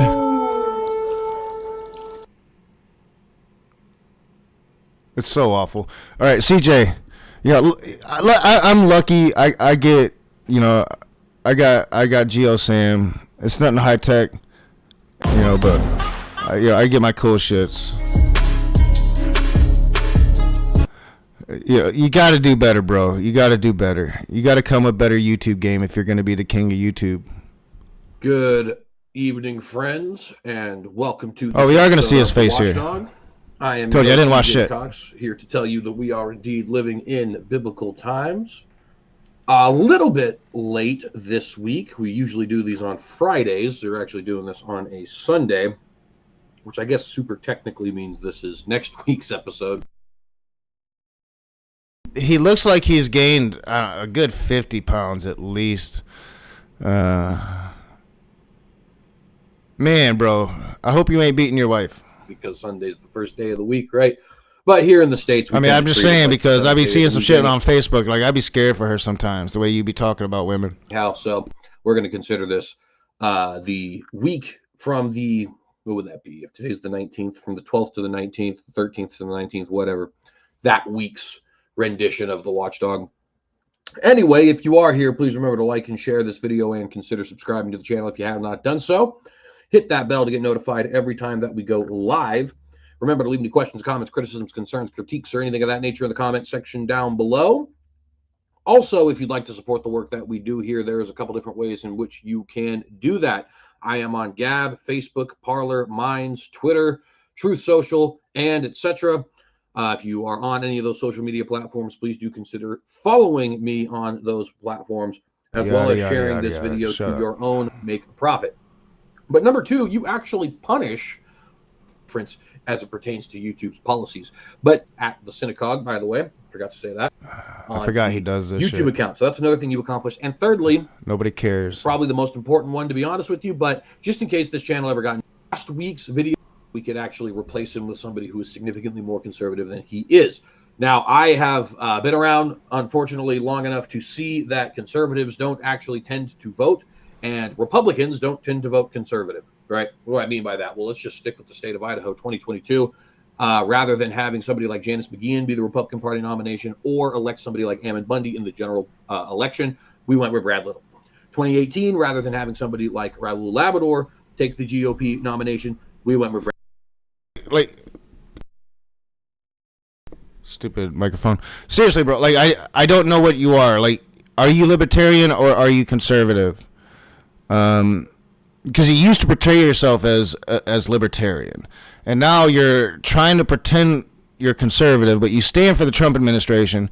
You stand for the genocide in Iran, the genocide in Gaza. Like, you're all about killing Muslim children.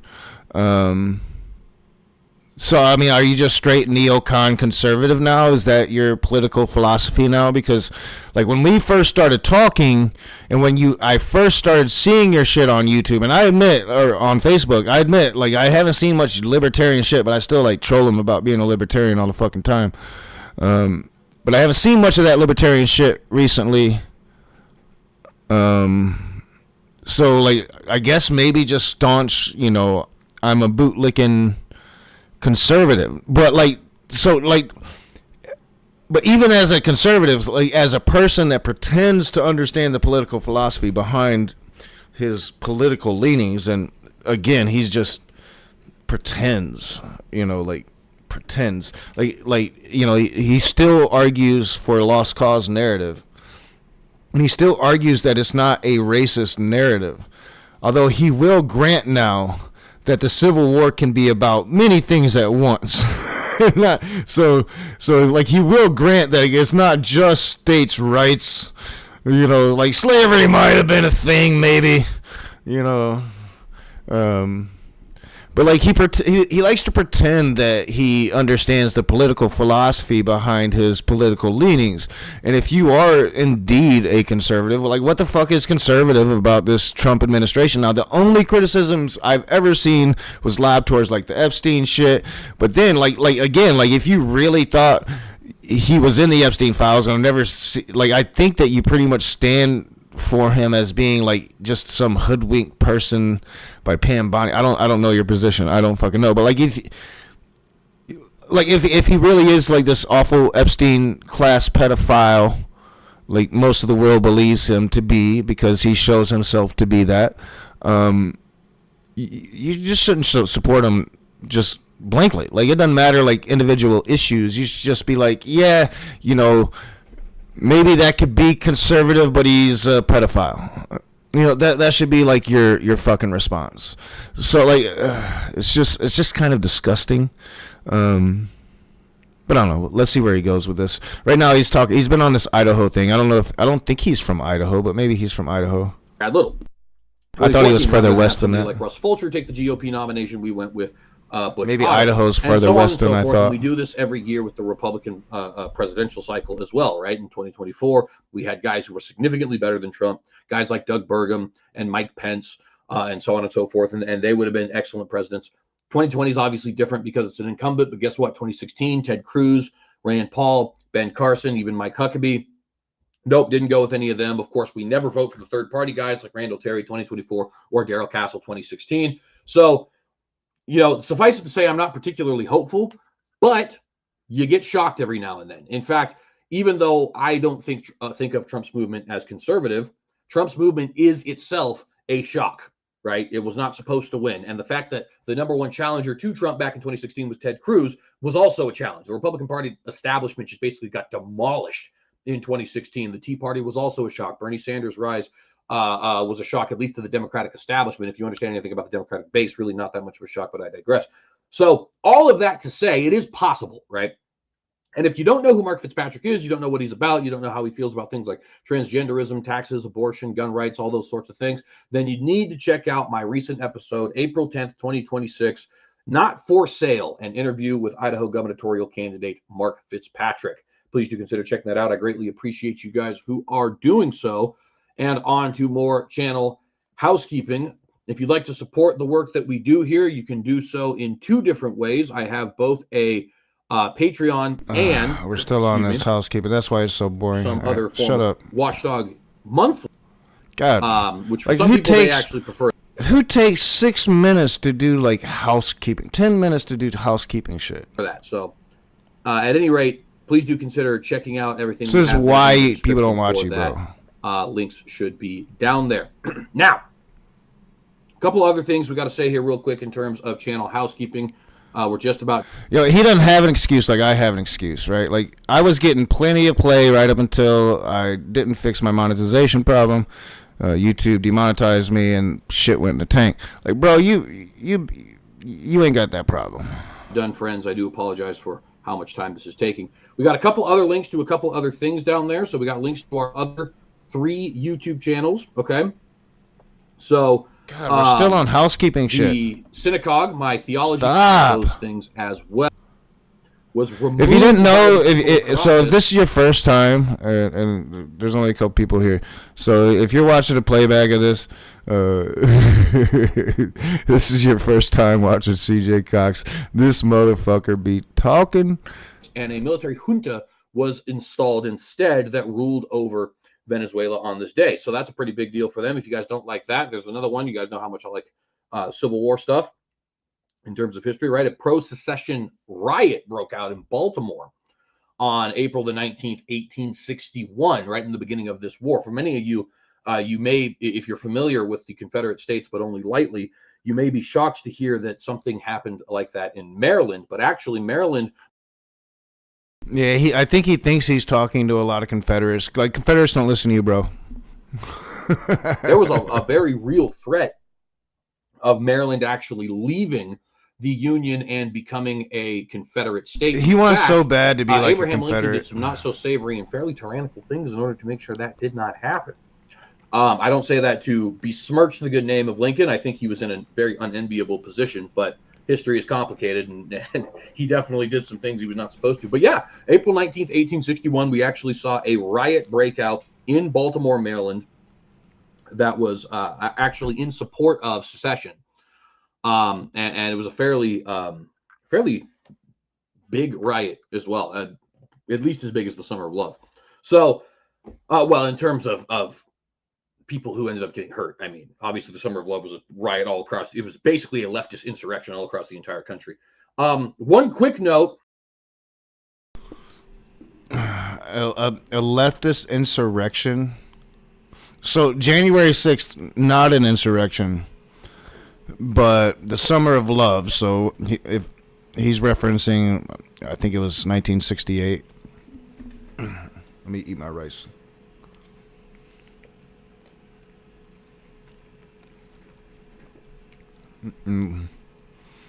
With my microphone on when I said I wasn't gonna let y'all listen to me eat, but I forgot to eat my rice and it was sitting there looking so delicious. So January 6th, not an insurrection, but 1968, the Summer of Love, hippies protesting the Vietnam War is an insurrection. Okay, bro. Okay.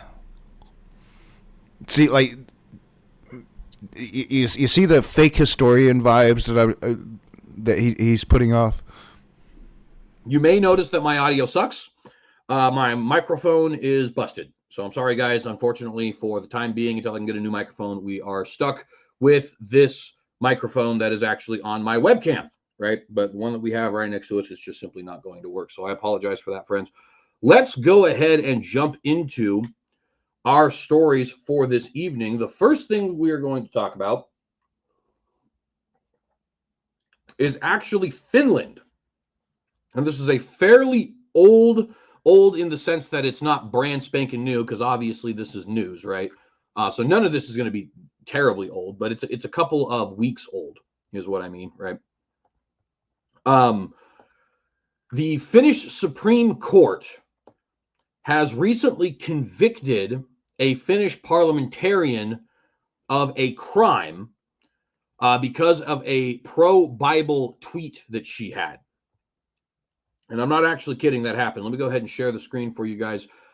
This is from ADF International. Finland Supreme Court acquits parliamentarian on Bible tweet, but convicts her for insult in 20-year-old church pamphlet on separate charge. And actually, I did just misremember that a little bit. My apologies, friends. She did get acquitted for the tweet, but this church pamphlet she was passing out is actually what got her in trouble.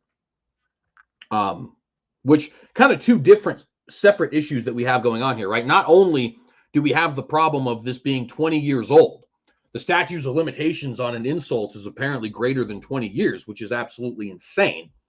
But on top of that, the fact that this is even a crime at all. Now, what exactly did this pamphlet say? Well, I'm glad you asked, Jimmy. Let's go ahead and start reading this, article. This is published March 26, 2026 on ADF International. It says acquittal for, and I'm going to say this wrong, I apologize, Pavi Rasanen's 2019 Bible verse tweet unanimously upheld. So she was acquitted for that. But Rasanen and Bishop Juhana Pohjola, it's probably actually Juhana Pohjola, but again, I can't speak Finnish. Sorry, I know I'm pronouncing it terribly. Don't judge. Were both found guilty in a 3-2 decision for expressing their beliefs in a decades-old church pamphlet. Rasanen considers appeal to Europe's top human rights court, with ADF International backing her legal defense. This is Alliance Defending Faith, by the way, if you don't know what ADF. Like, seriously, who fucking cares, bro? Why does this matter? And honestly, like, I think America needs to take a strong look at itself and its quote-unquote freedom of religion, and look where it's taken us. You know, we're on the brink to the end of the great experiment. You know, we're on the brink of the end of democracy altogether. You know, like, if this administration had just been halfway adept at corruption, halfway adept at fucking tyranny, then it would be broken already. We'd be post-democracy era already. Right now we're just on the brink. So I think we need to take a strong look. Now, I jokingly put on Facebook the other day that I think we need to repeal freedom of religion. I was joking. But I don't know, man. I mean, we need to do something. If you think that your Jesus makes it okay for you to hate people, makes it okay for you to make immigrants, you know, second-class citizens, makes it okay to break, I would almost call it treason. You know, like, some of these people would just come out and tell you, yeah, we want democracy to end. Like, you know, I know I covered when it happened, which many people don't watch me, but many people watched the Jubilee thing when it happened, Mehdi Hassan, and the fascists that were just willing to say that they were fascist. And some even talking about, you know, post-democracy era. You know, I can't remember exactly what it is that J.D. Vance is a part of now, but it's basically, get rid of democracy and make an American king again, some kind of billionaire autocracy, king head figure. So, I mean, what has freedom of religion gotten us but a bunch of stupid people willing to believe a bunch of stupid shit, now able to, like, utilize that stupid shit into believing even more stupid shit, right? Because and you see the reaction to it now. All these people that are so willing to believe stupid shit until it affects them, until like they can't afford gas no more, they can't afford groceries no more, and it was so bad under Joe Biden, but now look at you now. Like, maybe you should have listened to all the people that was telling you, like, yeah, it's not great, but Joe Biden might be Sleepy Joe, but like this administration is holding it together, and we were on a downward slope right up until you guys went and did what you did, But now they're all sorry for it. Some days I'm like, man, we should really feel sympathy for them. They were fooled. They were fooled by people, that spent a lot of money on a college education to fool them. But then again, like we live in, we do live in the post-truth era, but we shouldn't, because we live in an era where we have access to all the information that we can get our hands on. And yes, people take advantage of that, but you can find truth out there. You can get out of that bubble if you want to. And there's this big debate, like, how should we act to these people? Like, these people can be reached. Some days I'm like, these people can be reached. A lot of these people can be reached. Then other days, it's like, motherfuckers, we were screaming until we were blue in the face. We told y'all. And this is worse than anything we were saying back then.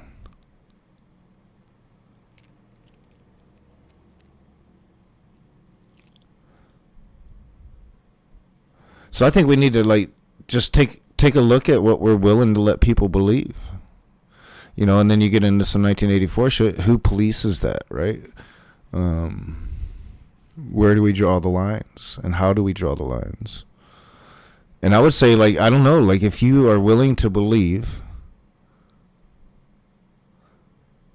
that this God came out of nowhere, because I mean, that's fundamentally, like, you could bring up the Samaria roots, and you can bring the fact up that the Samaria roots are written in the very first sentences of their Bible, but they will just one day, it's like they think that one day just magically Yahweh showed up and all the old gods were defeated, and it was just this one God now. And that's not quite how it went down.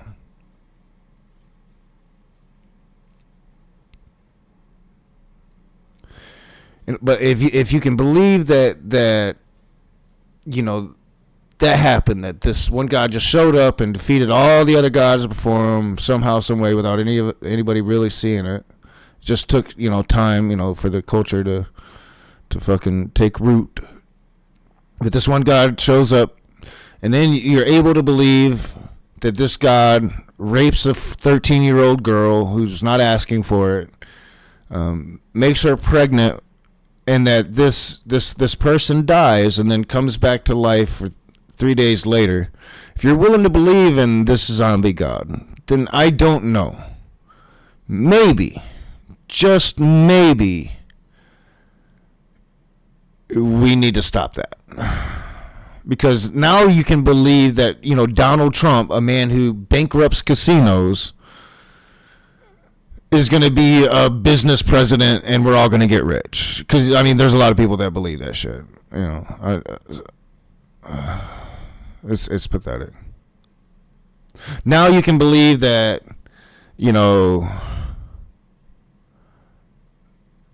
Donald Trump, who is the known best friend of the world's most prolific, we'll call it modern era pedophile. I mean, I think there was some dudes back in the day that probably put him run for the Epstein money.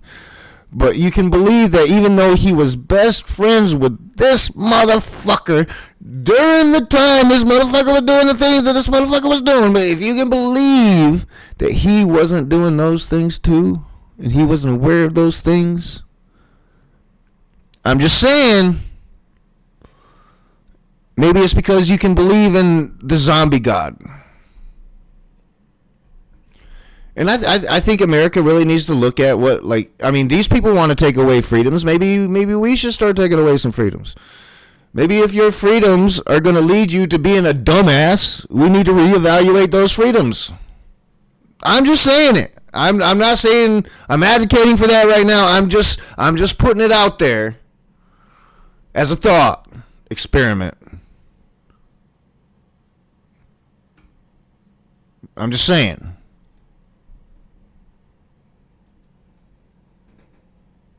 Play, goddamn you. They're the guys who defended the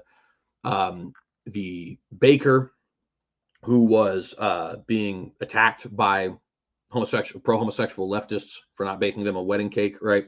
They're also the guys who are currently representing Erica Kirk as she pursues legal action against Candace Owens.